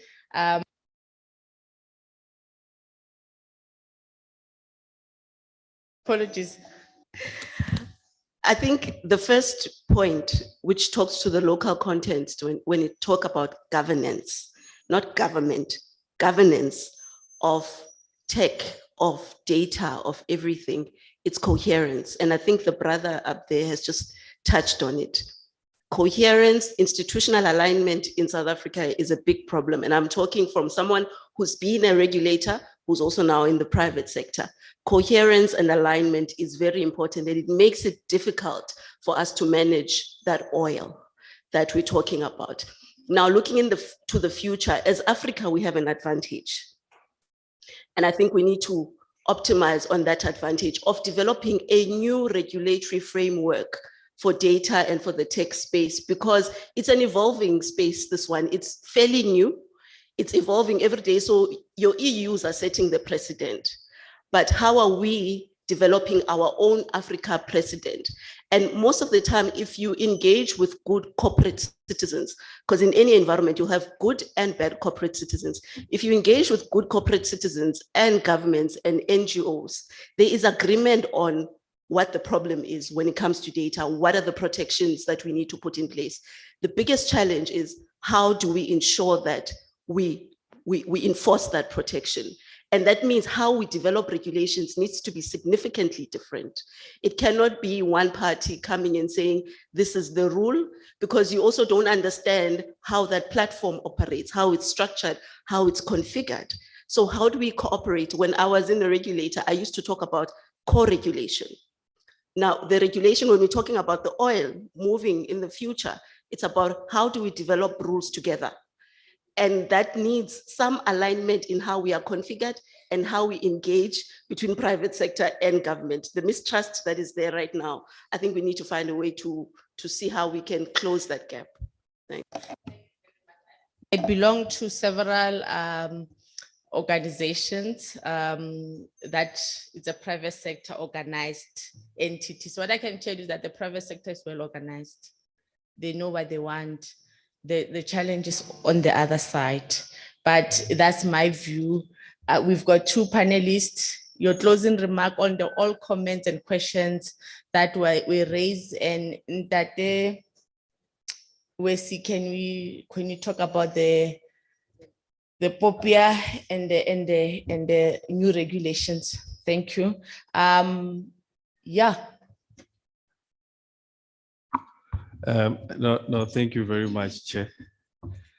Indeed, there are regulations being proposed to ask for identity documents, details for both individuals and organization. Of course, there's a lot of views around the country and those that are involved within the space. However, this comes from a premise that we need to identify the people that are utilizing our space, simply because of the danger that we would be exposed to, and we are exposing those that interact them through the digital space. What we also have identified, we find it quite difficult when law enforcement engages us to ask, who is this person or who is this entity? We really cannot assist them to the fullest. Also, in terms of our response time, we tend to become a little bit limited. So hence we have these regulations. Over and above that, we need to ensure for your normal South African citizens, as they engage within the digital space, they feel secured. And this is one way we are adding to it. Now, there is this contention that it contravenes POPI. I would like to dispel that. Already, as you are registering a domain name, we are asking for your name, your surname, your banking details, your address, your email address. If I'm correct, under the classification of personal information under the POPI Act, it is clearly stated that anything that identifies an individual, be it a name, your address, your email address, it is POPI. So meaning already those that are within the value chain have adequate controls. So it's just a matter of adding one identifier. So it begs the question, what are those that might fled? Are they hiding? but I'll leave it at that. Unless I'll be accused of other things. Thanks. Looking at our time, and we are standing between you and the last session before lunch. So we don't want to be those bad people. I will truly end my presentation here. I think I had abused my panel members. They really gave their piece and their opinion. Thank you very much.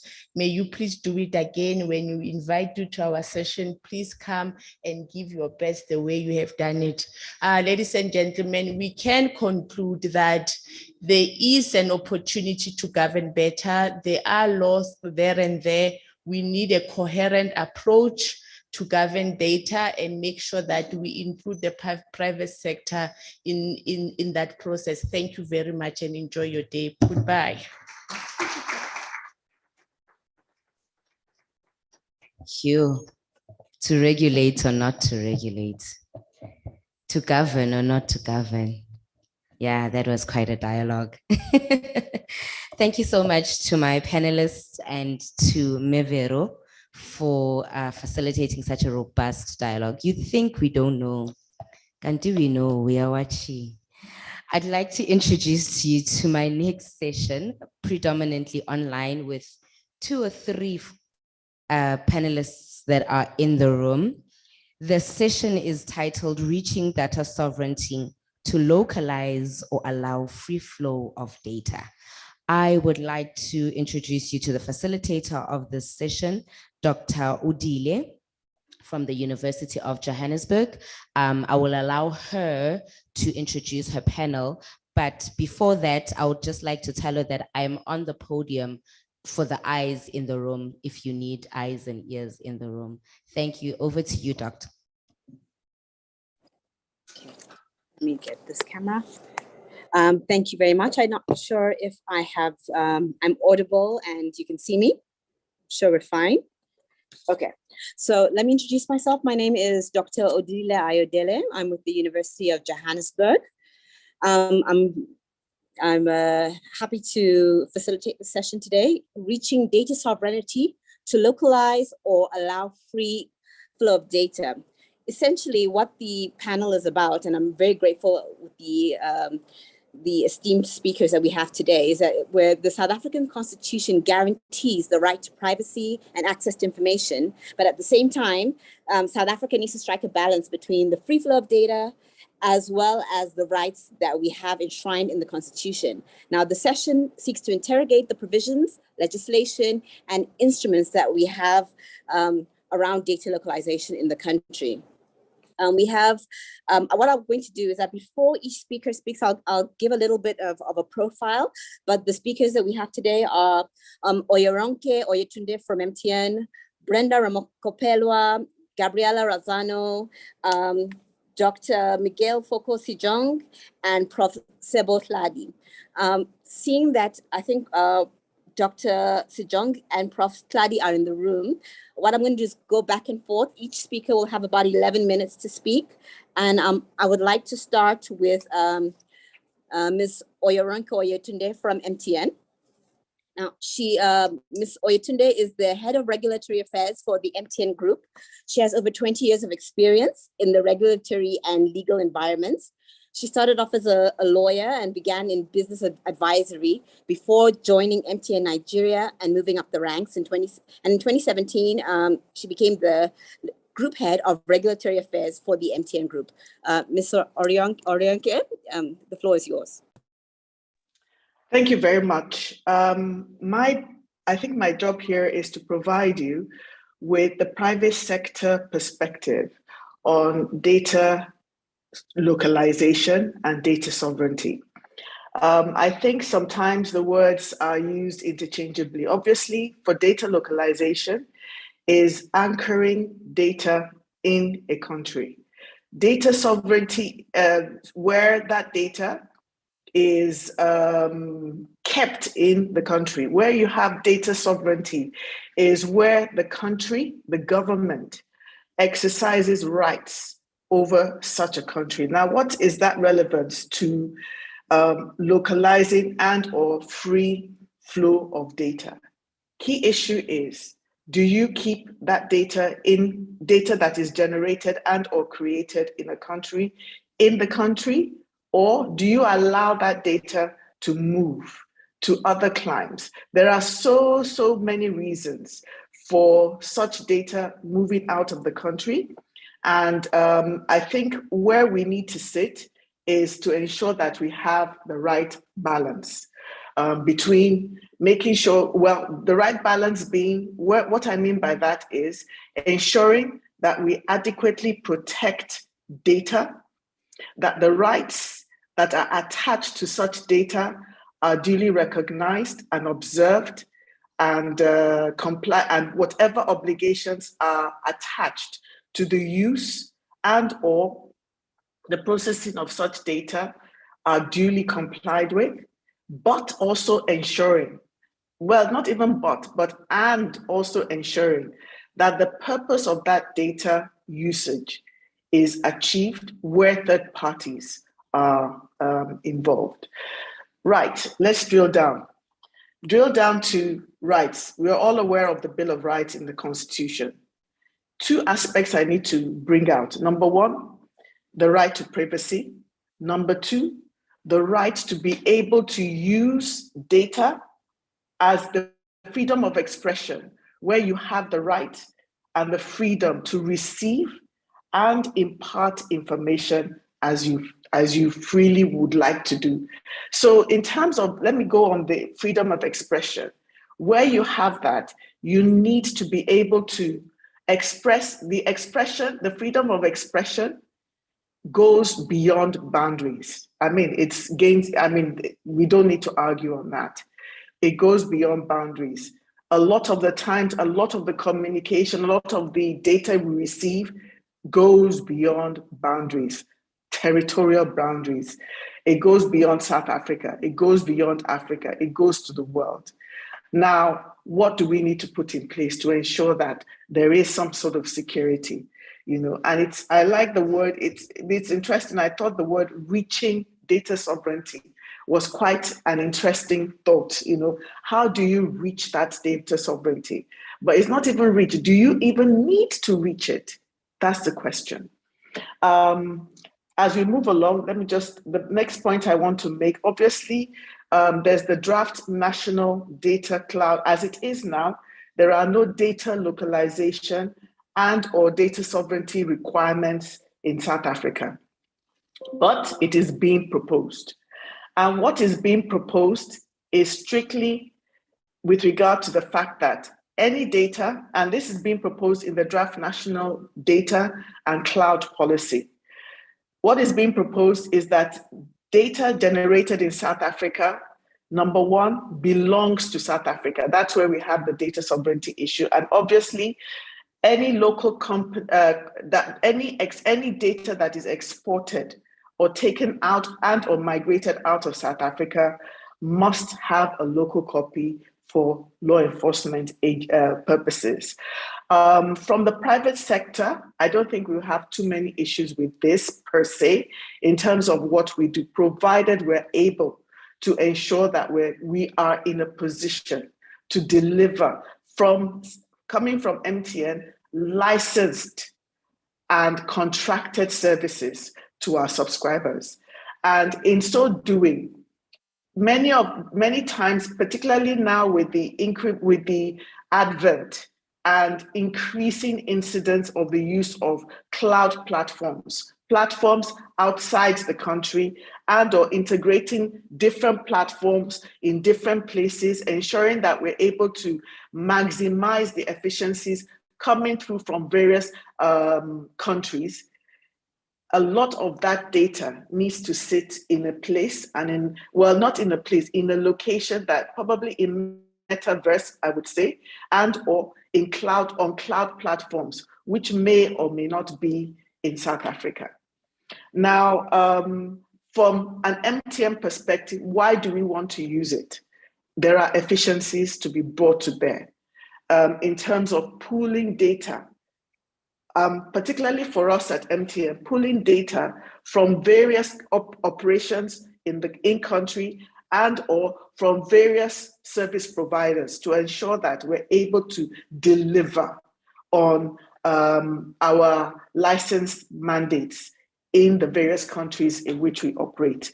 And if I may say so, we operate in at least 19 countries as we speak, many of which are in sub-Saharan Africa, including and headquartered in South Africa. So for this reason, I digress a bit.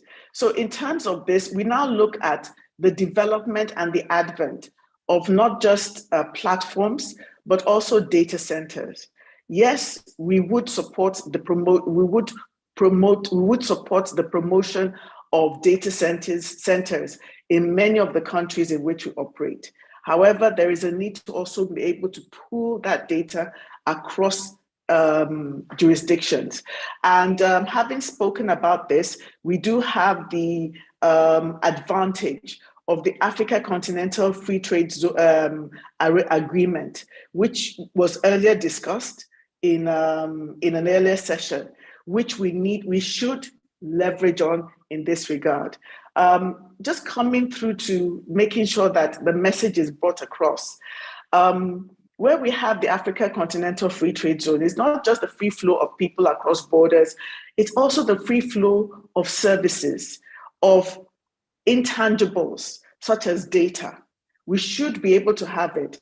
Now, the key challenge we have within our ecosystem, talking about Africa as a whole, is the fragmented data frameworks within our ecosystem, such that the right to privacy and the rights and the freedom to express yourself across borders is protected varies from country to country in terms of the protections that have been put in place.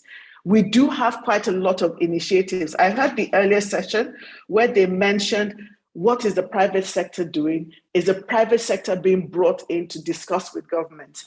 There are various fora where these are happening. I would mention, for example, Smart Africa. They now have a model law, a model privacy law that addresses the free flow of traffic, but making sure that the rights and privileges of consumers and the owners of data are duly protected. Where you have that, and you have countries subscribing to such model laws, whether or not they even ratify it, the fact is they use that law as a model to implement similar laws within their ecosystem.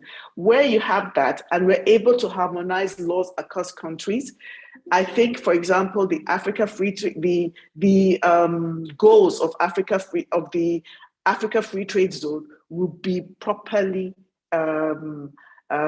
achieved. Where we're able to ensure that the same protection or similar protections are accorded our data as they move from country to country. A lot of the movement is electronic. A lot of it is the consumer at the end of the day, you and I as consumers may not even be aware of what goes on in cyberspace in terms of our data. What I mean by that is not that there are all sorts of gobbledygook stuff going on, no. But what I mean is in terms of the technical dynamics the systems that need to be put in place in order to ensure that we're able to deliver services to you. We have, for example, a growing mobile digital financial service increasing across the board. You also have all sorts of API services that are moving across borders. Where that occurs, all of those are meant to ensure that they're able to deliver a service to you and I. And where that happens, it is important that we're able to,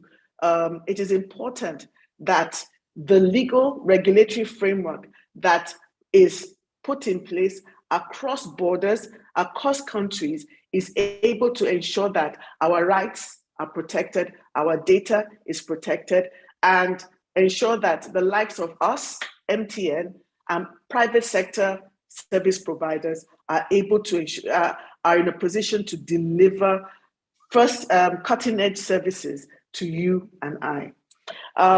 Key aspects of the, and I must say, it is not unique to the African environment. It's going on in terms of the harmonization of laws, in terms of the free flow of traffic with the requisite protections, is going on in quite a lot of continents. You have the EU, for example, you have the Americas, you have Asia, you have frameworks that ensure that data sovereignty and or cross-border data flows are properly protected, and I think the key thing for us is ensuring, number one, making sure that there's trust of the end user, trust of consumers. I think that is very key. There is a need for the requisite transparency, and part and parcel of that transparency is making sure that both governments and the private sector, the public sector and the private sector, cooperate adequately to protect and to ensure that the framework provides a secure process by which that data can flow across borders. It's also important to ensure the confidentiality of such data where required. And I think that's one of the things that for, say, for example, telco operators, it's one of the key things that we subscribe to as part and parcel of our licenses. And it's also very important to ensure that we're able to build that trust with our subscribers. In terms of the, I think there's a lot of argument and there's a lot of debate with regard to the model, to the draft cloud and data privacy policy that was issued by the government in South Africa. Key concerns, obviously, would be making sure that we're able to get what I would call more definition, refinement of some of the prescriptions that have been made. Key issues, for example, would be ensuring that alignment between POPIA and such a policy. Number one. Number two, how do we ensure that not only do the people in country, the businesses, everybody in country, both the consumers, government agencies, and multinationals and companies, SMEs, etc., observe the law in country, but also ensuring that in the digital space, the requisite prescriptions are duly observed. So companies like Google, etc., we need to bring them within our ecosystem, whether it be in South Africa alone and or globally within the African continent. I think it's very key. Also, in terms of the fact that there's so many aspects to data. What kind of data are we looking at? Is it raw data, processed data? How is that to be managed across the board? Even your ownership of the data, if it is enhanced, what level to what level? There are so many questions that need to be resolved in this space, and in terms of compensation, how do we handle it? Where, say, for example, rights have been breached. Obviously, the law, the Constitution is very clear as to how the right to privacy is to be defended and to be protected, as well as the freedom of expression. However, there are gray areas, I must say. There are gray areas which will need to be addressed. Also, in terms of the localization, and there's so many aspects. I think I better hold on here. I think I have some time, but I think in terms of the discussion and in terms of the questions, I'm available to answer more questions. Thank you very much. Thank you very, very much, Ms. Oyetunde. I think what was very important is getting that picture, especially from the private sector, around the balance between rights and the practicality about the flow of data. But we'll definitely come back to you, and there are some questions already coming up in the Q&A. So in the Q&A box. I'm going to change things slightly, and then I'm going to allow Ms. Gabriela Razzano to come up to the screen. She's the director of Open Up, which is a civic tech lab based in Cape Town. She's also a senior Atlantic fellow for social and economic equity.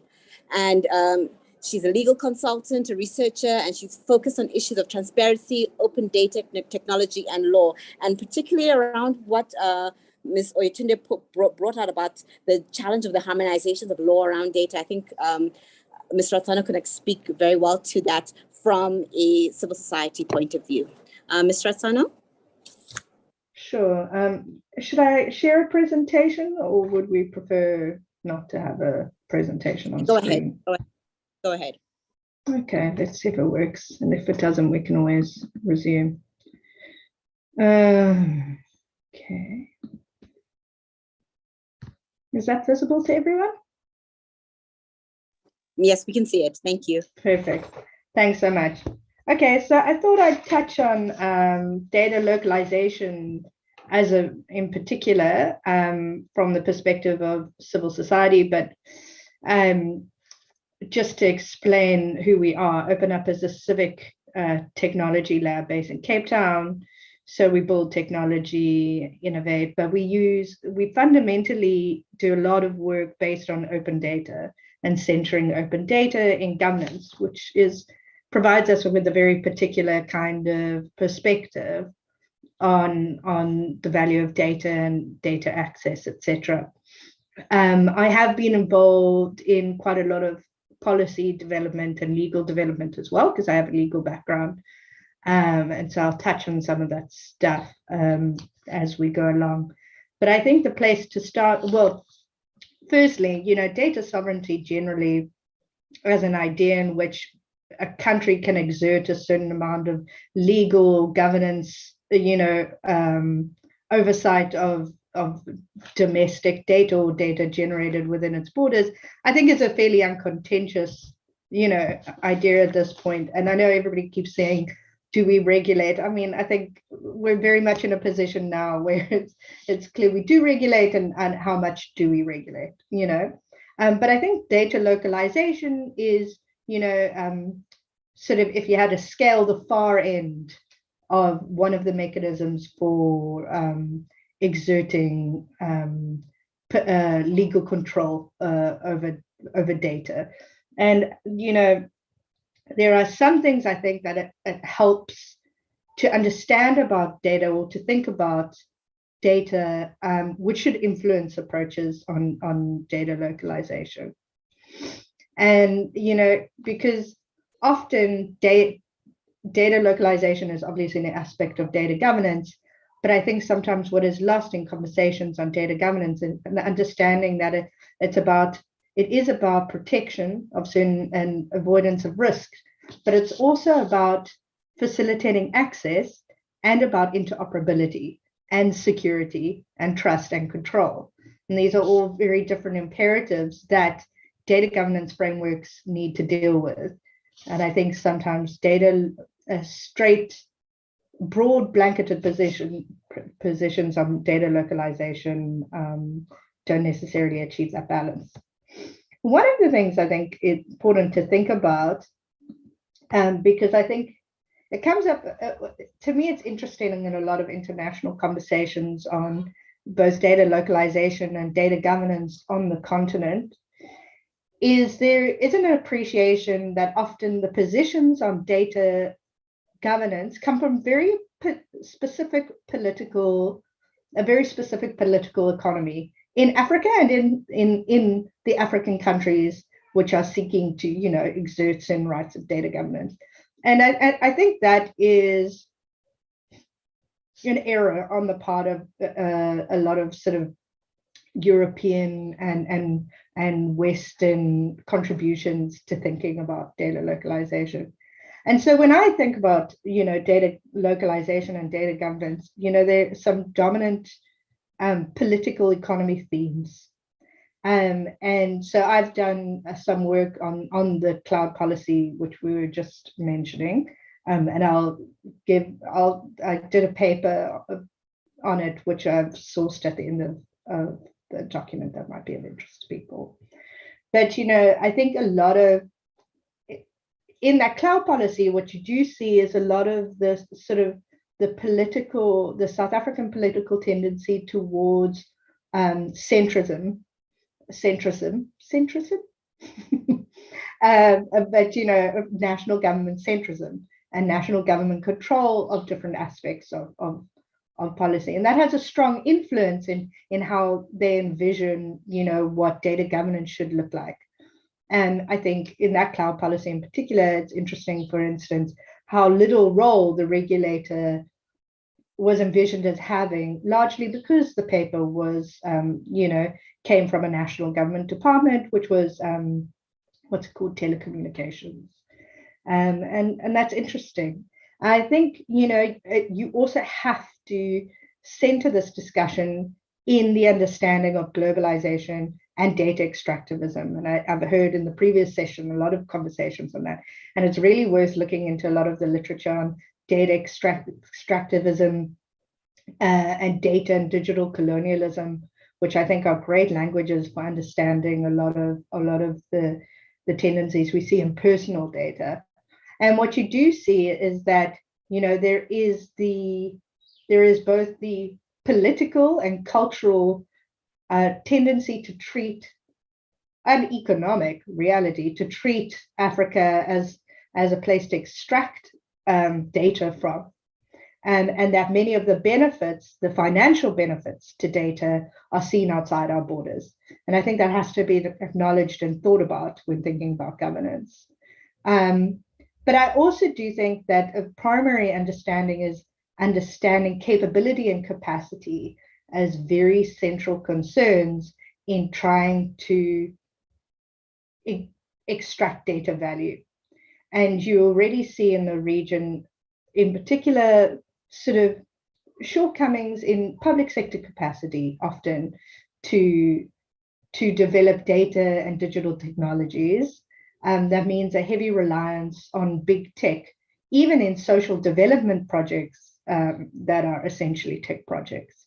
And those realities about capacity and capabilities, I think, should obviously dominate conversations on data governance. But of course, a very strong, and you've seen this historically in relation to both access to information as well as data governance, you know, there is a strong emphasis in discourse, often on national security concerns around control, and the idea that the way to ensure national security or domestic security, even in a digital space, is to maximize the control of data. The realities of whether or not that actually leads to a reduction in specific harms, I think is worth thinking about. But of course, the other political reality is the growing forms of data governance frameworks that are emerging in the region and should always be a part of the conversation. So for instance, the African Union Data Policy Framework, which was just released, which does touch on data localization. And, you know, I was part of the team that drafted those data governance sections. And I think it's really worth looking at because it covers a lot of these issues. So, So I think one of the primary starting points when you think about data governance and data localization as an aspect of data governance is starting first at the point of thinking about data as a subject and what the nature and value of data is. And I hear a lot, and it came up a lot in the previous session, you know, about the idea of data as the new oil.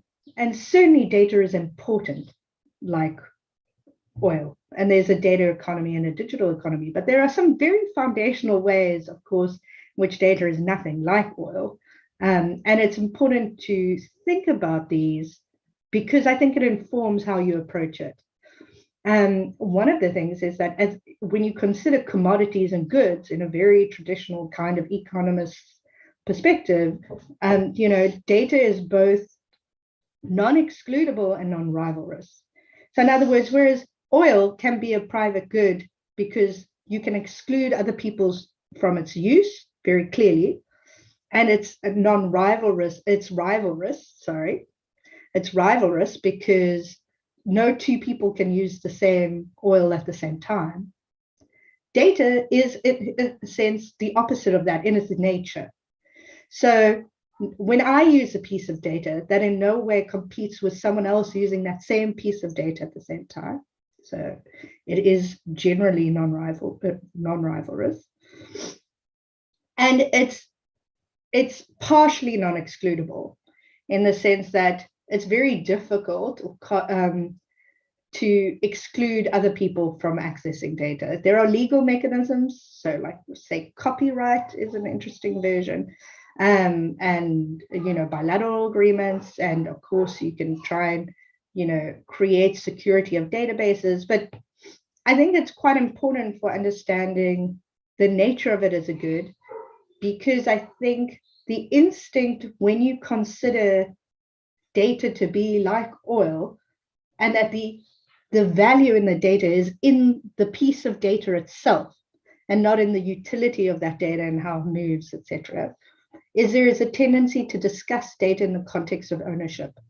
And I think there are a lot of difficulties with even applying notions of data ownership as a mechanism for getting the kinds of results we want. And I discussed that quite a bit in that paper I referred to. So I just think that's a useful starting point. So there are also different kinds of value. Not all value is only economic, right? But I think when we think about the economic value of data, it's important to understand that it's in its nature collective. So if you want to extract any kind of economic value from a data set that you have, that's very different from the notion of an individual piece of data having relevance. Most companies get value from data, economic value from data, in the accumulation of data. But it's in order to extract value from that data, most businesses have very different models for doing that, which is worth considering as well. How Facebook extracts value from personal data is very different from how Alibaba or Sinopec, which is a gas and oil company, extract value from data. And that's because data is largely a factor of production. So data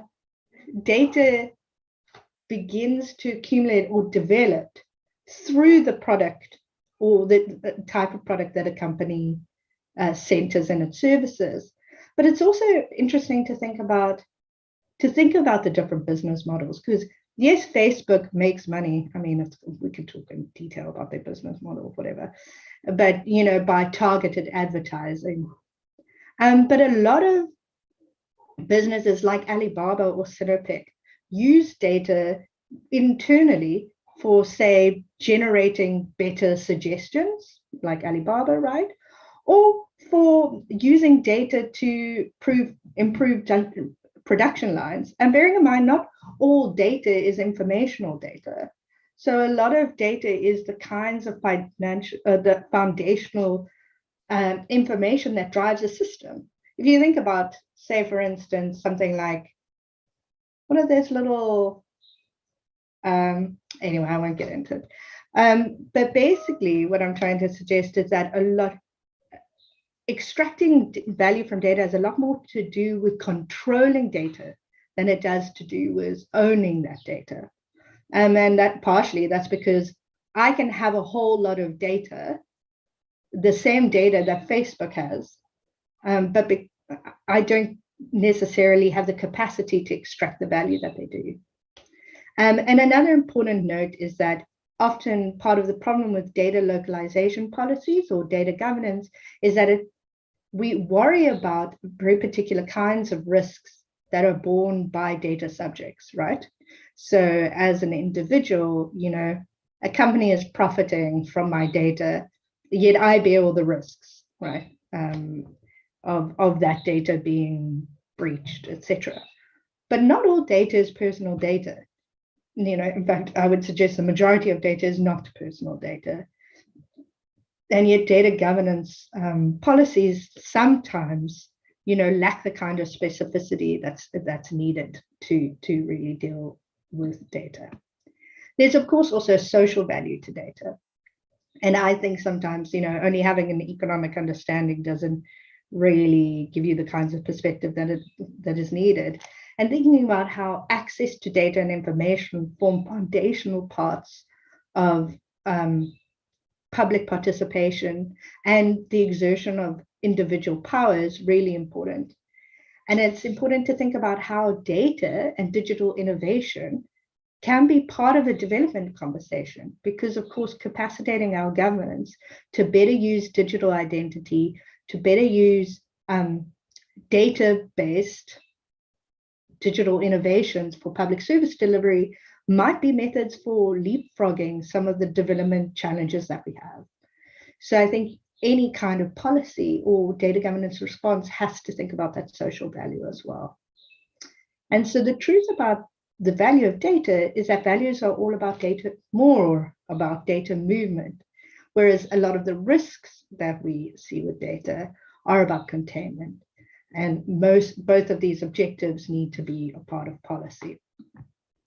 So just to touch on some broader lessons, one of the concerns, I think, with considerations around data localization in particular, is that we have to think about our own innovation communities when we're designing policy.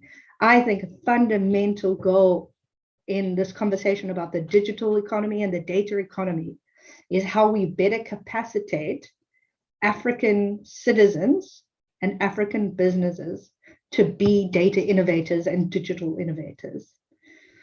And one of the most immediate costs that come from data localization will be on small businesses and local businesses. Local businesses will bear the costs of either double data, protection, or trying to develop their own servers, which I mean is just incredibly costly, or trying to find a local cloud service provider which has the sufficient capacity and security to keep our data safe, right? Which means you will have high competition because there are still limited local server capacities for doing that. And all of those costs will be borne by local startups. I mean, if I think about it, we use AWS, not only AWS, but we use AWS frequently. And part of the reason we use AWS is A, because there's no downtime. And you need to start thinking about the fact that often when people are talking about data governance and they're thinking about data governance, they're thinking about, the governance of static data sets. And more people are extracting data, particularly in their products, right, from real-time access to data, which means... No, I'm so sorry to do this. It's just we do need to wrap up. Could we just get the last line and then we'll come back to it in the Q&A, please? Cool. Well, we'll just end here then. That's fine. Thank you very much. I'm actually looking forward to reading your paper. Could you put it in the chat, the link to your paper in the chat, so that we can all take a look at it? Thank you very much. Okay, so the next person who is up is Professor Tladi. So Professor Sibo Tladi, she is the Associate Professor in the Department of Jurisprudence, Legal Pluralism, Criminal Law and Procedure at the University of Limpopo. She specializes in cyber law and IT law. Prof. Tladi, the floor is yours.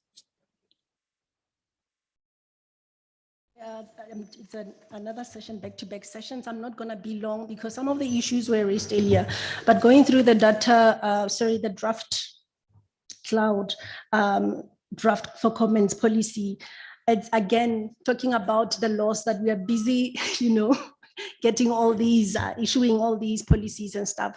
It is good for a country to move, but at the same time, I think from the floor, it also, it transpired that even the laws that we have, whether it's POPI or the cyber crimes, they are lacking in some areas. So it says that the draft cloud policy says that it's promoting data sovereignty and security with respect to South African information. And when you talk about data sovereignty, it's all about the control of the data data that is there, as they have already alluded to. So I'm not going to get into those, but to state that Section 72 of POPIA speaks to data flows of information. So you can localize data. It's beneficial really to a government to localize data, because we talked about consumers. How can we generate money for funding for money for our in our country, and make sure that the rent goes around before it can go outside.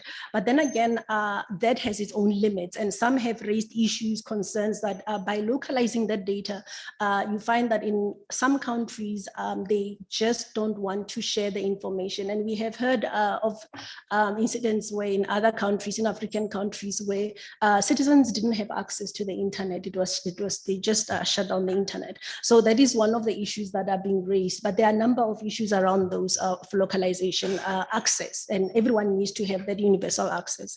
When it comes to then the free flow, I was going through some of the research, and one example, regarding the free flow of transfer of information, that's in Section 72, where the responsible party information of a data subject, unless there are certain issues that needs to be met, that recipient has consented to that, and that the third party, then there are binding corporate rules or binding agreements within that. So imagine yourself having traveled, you're on vacation and something happens to you. You need access, obviously, if you are like most of us, we would have bought that insurance overseas, but sometimes you find that it wouldn't necessarily cover your expenses. And these authors were saying that in those cases, if that information is needed in another country for those purposes, then it can be shared with that person, because it has to do with your those issues. But those are the issues that the POPIA covers. I mean, the sections are just 5 sections on that, and it talks about the benefits of that. Again, I think from the floor, what came out was that people are making money from, overseas platforms or international platforms, and we can just only think of those might be individual.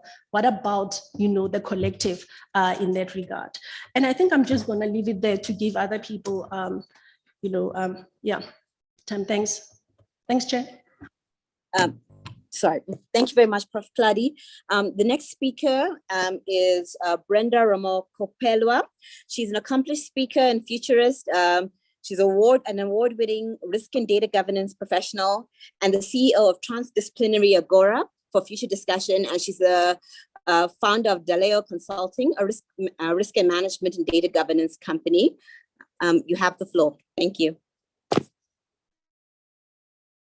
So much. I think I'm also going to be brief, because I think most of the issues have been discussed. And I think for me is the reason we even having this conversation about whether we should we should welcome localization or allow free flow of data. From the conversation that have been had, it seems to be centered around the threats that are related to one or the other. I think we need to, I'm going to look at it or talk about it from a governance point of view, which risk management is a key component of.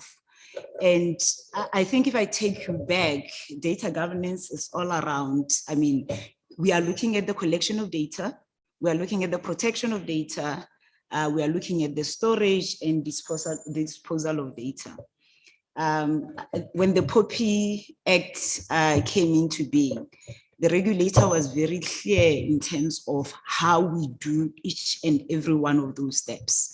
And I think the issue is around how the policies that govern or that enables the operationalization of those particular requirements from the law have been built, and also the processes that are there to ensure that those policies are implemented, and the gaps that exist in terms of the practicalities that are there.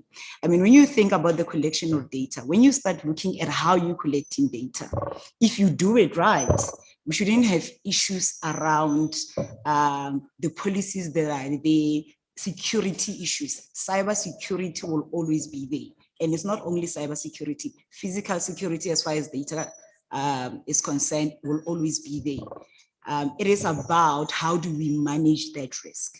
Do we, for certain types of data, do we decide to accept it? Do we decide to do something about it? Do we decide to transfer it? How important is data as an asset to us, be it government, be it private sector, be it academia? And when we collaborate and wanting to do this together, if you're thinking about data sovereignty, how do we bring the different laws in different countries to ensure that we see the alignment and bring the strength of each of those policies and each of those laws? So we've got a strong policy, strong laws around the collection of data, the processing of data, the storage and disposal of data. I think that is more important than whether the data should, there should be barriers to data collection, storage, or whatever else, versus whether, we should allow for free flow. And I think we need to really bear in mind that whether we like it or not, we are in the digital space. And today, for the past 2 days and tomorrow, we are talking to the youth, the real consumers of digital data. No matter what we do from a policy process or point of view or whatever restrictions that we put, they will still continue to consume digital data. They will still continue to share their data. I think what is key in this whole thing is how do we educate them and enable them to do this thing properly and to also know the dangers that are there. The risk management of this is not about only looking at the threats. Let's look at the threats and say, if this is the threats, what do we do about it? And also look at the opportunities as well. Let's look at risk as an enabler. It is a business imperative. If you don't take risk in business, you're not going anywhere. So we need to look at, if this is the threat, this is what we're doing about it. What are the opportunities that are there? How do we leverage those opportunities for the benefit of our youth, for the benefit of our economy? South Africa, the economy is very young. There's still so much that we can do. So let's look at the opportunities that exist between allowing localization of data, allowing free flow of data, and see and just try to strike that balance between that. As I said, our organization is global, so for us it is very, very important to ensure that we share data, but we do that in an ethical way, and we ensure that we do that in a way that is secure, both for the benefit of the organization, because organization will always look at its interest, but also for the people that are going to, or for the stakeholders that we operate with and we are doing this for. So I think from my side, I will leave it there and I will welcome any other questions. Thank you very, very much. The last speaker for today is Dr. Miguel Focos Sejong. He's with the University of Limpopo. He was previously with the Université de Duchamp in Cameroon with the Department of Mathematics and Computer Science. Dr. Sejong, do you want to give your comments? Everyone, thank you, Chair, for giving me the floor. It is a real pleasure for me to intervene in a panel like this, to share my own opinion concerning the data, the problem of data. As the Chair just said, I'm a postdoctoral fellow at the University of Limpopo, coming from Cameroon. Okay, my intervention will go through a perspective that many of the intervention is not consider the technical aspect. Because I'm a computer scientist, I need to focus. I think we should also focus about that. Before talking about data, we first need to know where is data come from. Everybody today is connected. We have our cars that are connected in internet, and that generate a lot of data. These data are what we call these applications are what we call today Internet of Things. And when Internet of Things generate data, these data need to be stored and to be processed. Some of these data need to be processed in real time. So sometimes, depending on the application where the data comes from, for example, in a medical situation, this data need to have a certain security.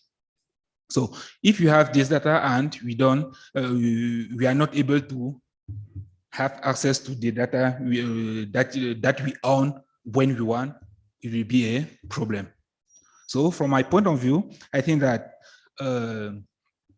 since the general Internet of Things applications focus on saving data on cloud computing, we think, from my point of view, I think that we should be able to develop our own cloud in countries in Africa or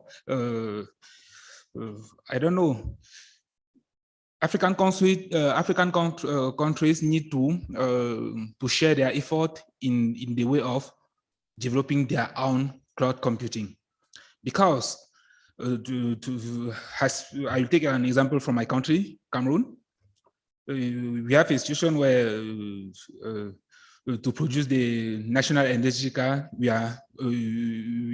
take a foreign enterprise for that, which is not normal, because tomorrow they can say that we don't provide you with your data, and that is not really normal. So we think we need to first be able to provide our own cloud computing that we will be able to manage. And to do so, we cannot do anything else than first coming to the universities, because it is inside the university, inside the research group, that you will find people's able to focus on this as well, on the different aspects, that is the data storage, that is security, data security, and so on.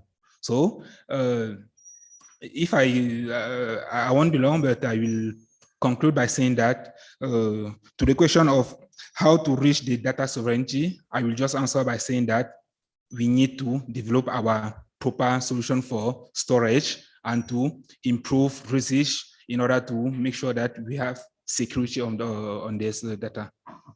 Thank you. Thank you very much.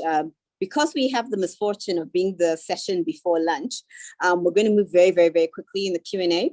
I'm going to read out the Q&As that are in the chat, or the Q&A box on the chat, and we can do a quick round robin if anyone wants to answer it. So the first one is from Given, who's pointing out that we don't have a solid cyber strategy, and before talking about anything about data sovereignty, we have to talk about developing a solid, or comprehensive rather, cyber strategy. The next one, talking about how important it is to involve the private sector, but if the private sector is predominantly foreign, then the consideration should be different. And he or she is pointing out that most African countries' cyberspace is dominated by foreign companies, so we need to deal with that. And it's not true. Well, they pointed out that it's not true that cyber is borderless. The last question in the Q&A asks, is it really possible to localize data when everyone is operating through a public cloud? Does localization imply or include regionalization, and how will localization enable benefits of the technocentric and localized citizen? I think I shall just add one, and this is something that I just picked up from my own students, is that a lot of people don't actually understand the difference between data sovereignty and data ownership. So if the speakers could also speak to that, the difference and why that's important. Thank you. Ms. Rosanna, would you like to start? Because I see you've got your camera on. I was being polite, but I'll speak. I'll touch on some things. I think that part of the problem in a lot of the approaches that are being taken to thinking about data governance is precisely like to the questions raised, that we're not thinking about creating an enabling environment for local data innovation and local data services. So I understand, the cautions and perspectives of, global companies, absolutely, and the concerns about data extraction and data colonialism. But at the same time, I don't think we are discussing enough what is needed in the local environments to drive our own data innovation. And part of that is, for instance, making sure that, companies have access to the most secure servers that they can have access to at the most reasonable cost. That's better for data privacy. But I also think one of the things on data sovereignty and data ownership, sovereignty, you can regulate something you don't own. Obviously, that's the nature of the majority of forms of statutory and statute and regulation. And I think you get a lot more from thinking about data rights and data subject rights than you do from notions of ownership as a mechanism for avoiding any of the harms that we worry about in a data context.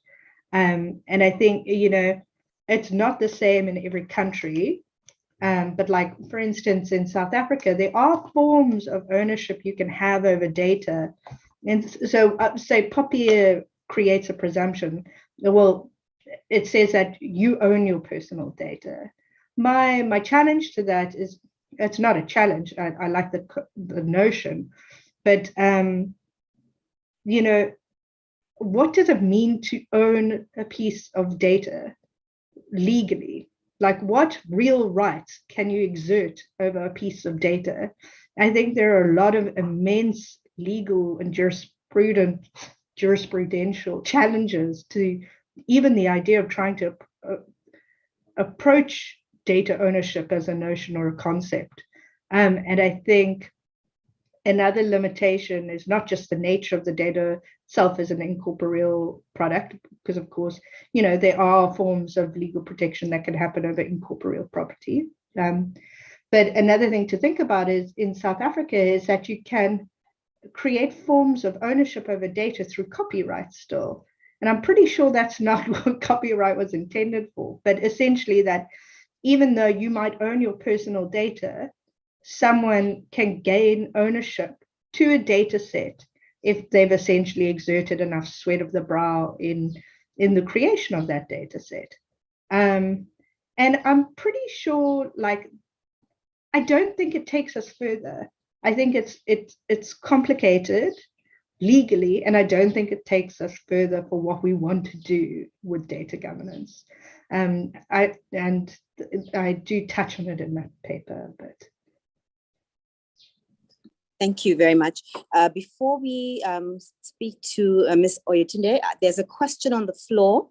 Could they just please, or could whoever's got the roving mic, please have the person ask the question. Thank you. Thanks, Chair. I think one of the biggest challenge that we have, sometimes we want to say we need to remove barriers, but we create barriers. So when we say localizing data, what do you really mean? Because you see, I think Gabriela touched on the copyright policy.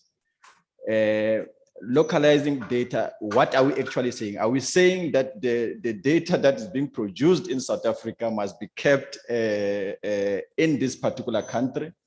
But what is it? What are we intending to achieve with that specifically? Because I think it's very, very important for us to know what are we intending to achieve when we say we are localizing. Because I think we might be trying to also come up with regulation or policies that counter attack each other in terms of the processes. Thank you very much. Wow, that's such a powerful question. I wish you'd asked that earlier. I know from my point of view as primarily a political scientist, my view of data localization is very, very different to the practicalities on the ground and the view of civil society as well as private sector. Ms. Oyetunde, would you like to tackle the question, please? Yes. So where you have quite interesting concepts, actually. The draft policy that I earlier mentioned talks about data sovereignty. Obviously, that's the government owning data, claiming rights over data generated in South Africa as a territory vis-a-vis the other countries. Say, for example, data that is generated or created here, they own it. Where rights, say, for example, if it's taken to Europe, that data, as far as South Africa is concerned, belongs to South Africa, regardless of where that data goes in the world. That's where the data sovereignty sits. Where data localization comes in, there are two things that tend to come into the framework where you have data localization, and it's present in the draft policy. Number one, the storage of such data is in South Africa. It could be, and you do have that in the policy, there are very copious provisions with regard to data centers being encouraged within the South African environment. Data hubs and digital platforms being located in South Africa. That in itself talks about data localization, whereby that data is what I would call, the way I see it, is anchoring that data in South Africa, full stop, regardless of where that data goes at a later stage, making sure that that data is centered. I think Gabriela had spoken about centricism, I think, centering that data in South Africa. That's what we talk about when we're talking about data localization. Also, the concept of processing that data here, not taking it abroad, not like how, we manufacture things in Africa, where we have the raw products, the raw material here, and they take our cocoa or they take our gold to go and process in other countries, in wherever it may be in the world, and then now bring it back to us. No. What that localization speaks to, it speaks to processing that data here, and then extracting that data, and then migrating that processed data. But as you know, and as been alluded to by various speakers, when we talk about data, there are so many types of data within the space: personal data, non-personal data, raw data, processed data, data that is open to the public, that everybody can use, that does not affect the supply of that data. There's so many types, and that we consume data everywhere. And there was a point that was made with regard to, let's start here. I think let's start in South Africa first. Let's do the cyber. Yes, we do need a copious cybersecurity law here. In many countries, they have cybersecurity laws. There are model cybersecurity laws that are promoted by the AU, Smart Africa, OECD. There's so many. And quite a number of countries actually have very copious, strong cybersecurity laws to protect and to provide the security around data. However, in my own opinion, the horse has bolted with regard to starting here in South Africa. There's a whole lot more. We need to start here and there, in my own opinion. We need to protect our data here, as well as protect any data going out, ensuring that there is a responsible use of that data as it moves out. There are different ecosystems amongst where that data flows. It could be continental, it could be within groups, there's so many, and in terms of how that data goes out, we just need to make sure that we have the requisite frameworks, not that it shouldn't be onerous, it shouldn't be creating burdens, and it shouldn't prevent movement, but it should also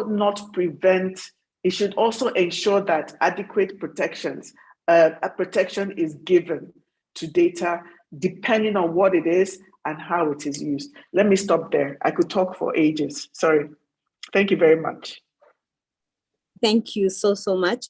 What I'm going to do, because we have gone over time and I know a lot of people want to go to lunch, I would ask our colleagues who are there on site to just do a quick roundup, like a line each, and then I think we could close so that people can have their lunch.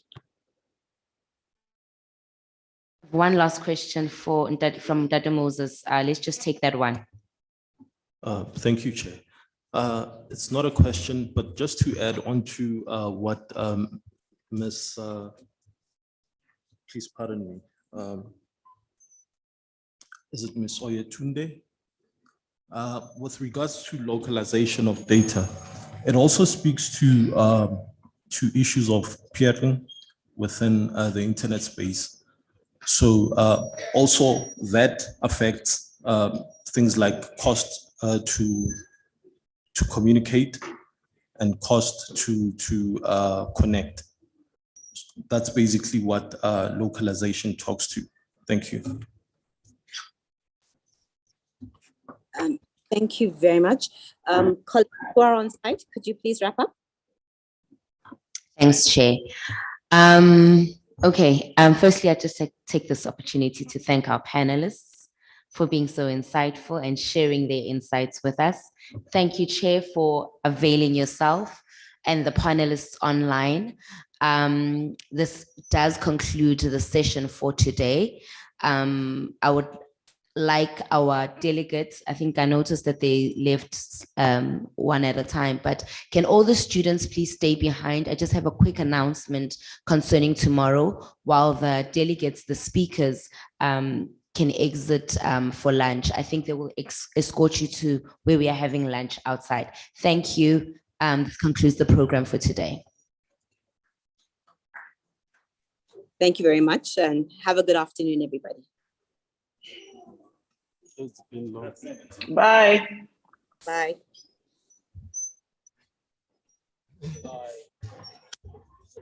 Can the students please stay behind?